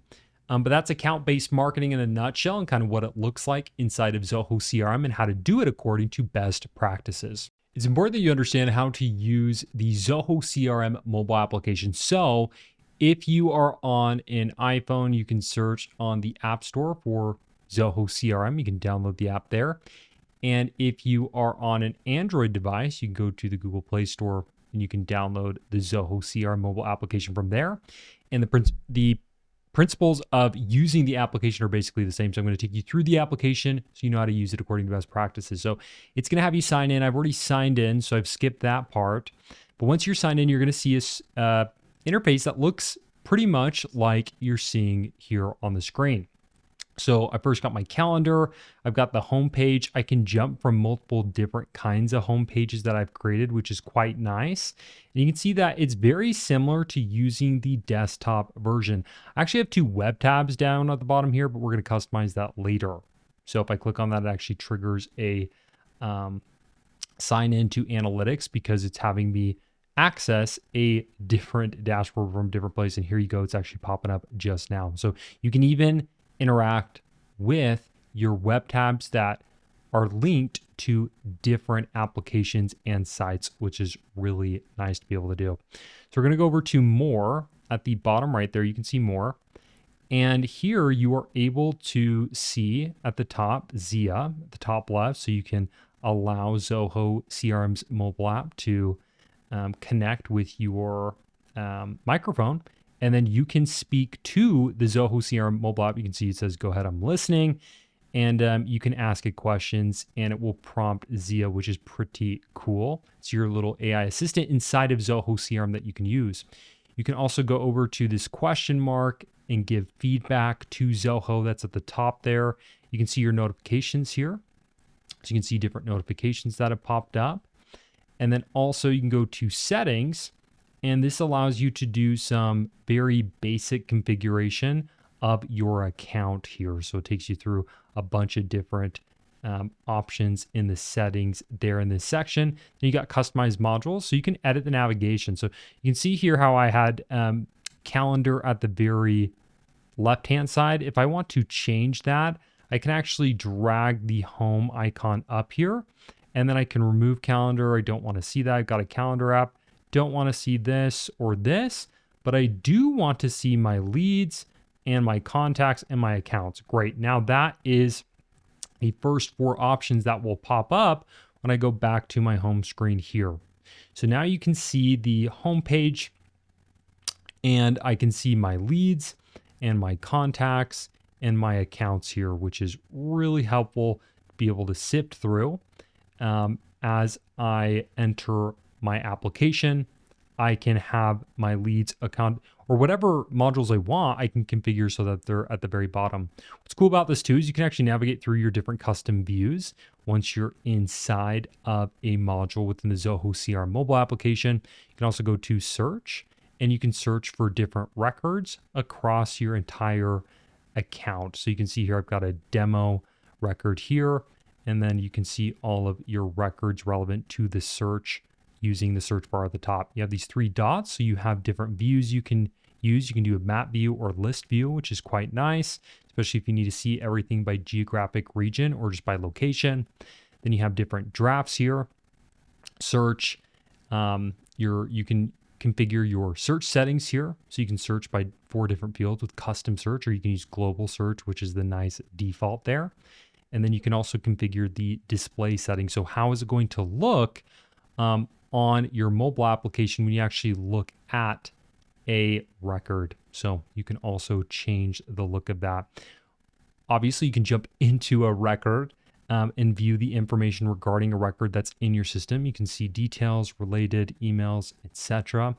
And then also we can go to more and we can access all the other modules. So those ones I removed from the top 4, I can see executive dashboard right here. It's the second one to the top. I can go to my tasks, my meetings here. It's all available. Once I click on more, I can access all the other modules inside of Zoho CRM from my mobile application. So we went over the different modules, how to configure these 4 at the bottom. We also went over some of the interface to change the custom view, how to actually access records. We also discussed how to search for records inside of the Zoho CRM mobile application. You can add records here too. So you can click on add lead, that takes you to the form to add different records. You can do that for all the modules. And then we talked about going to the more section, what you're able to do for basic account configuration, and then how to navigate to each of the different modules within Zoho CRM and how to use it according to best practices.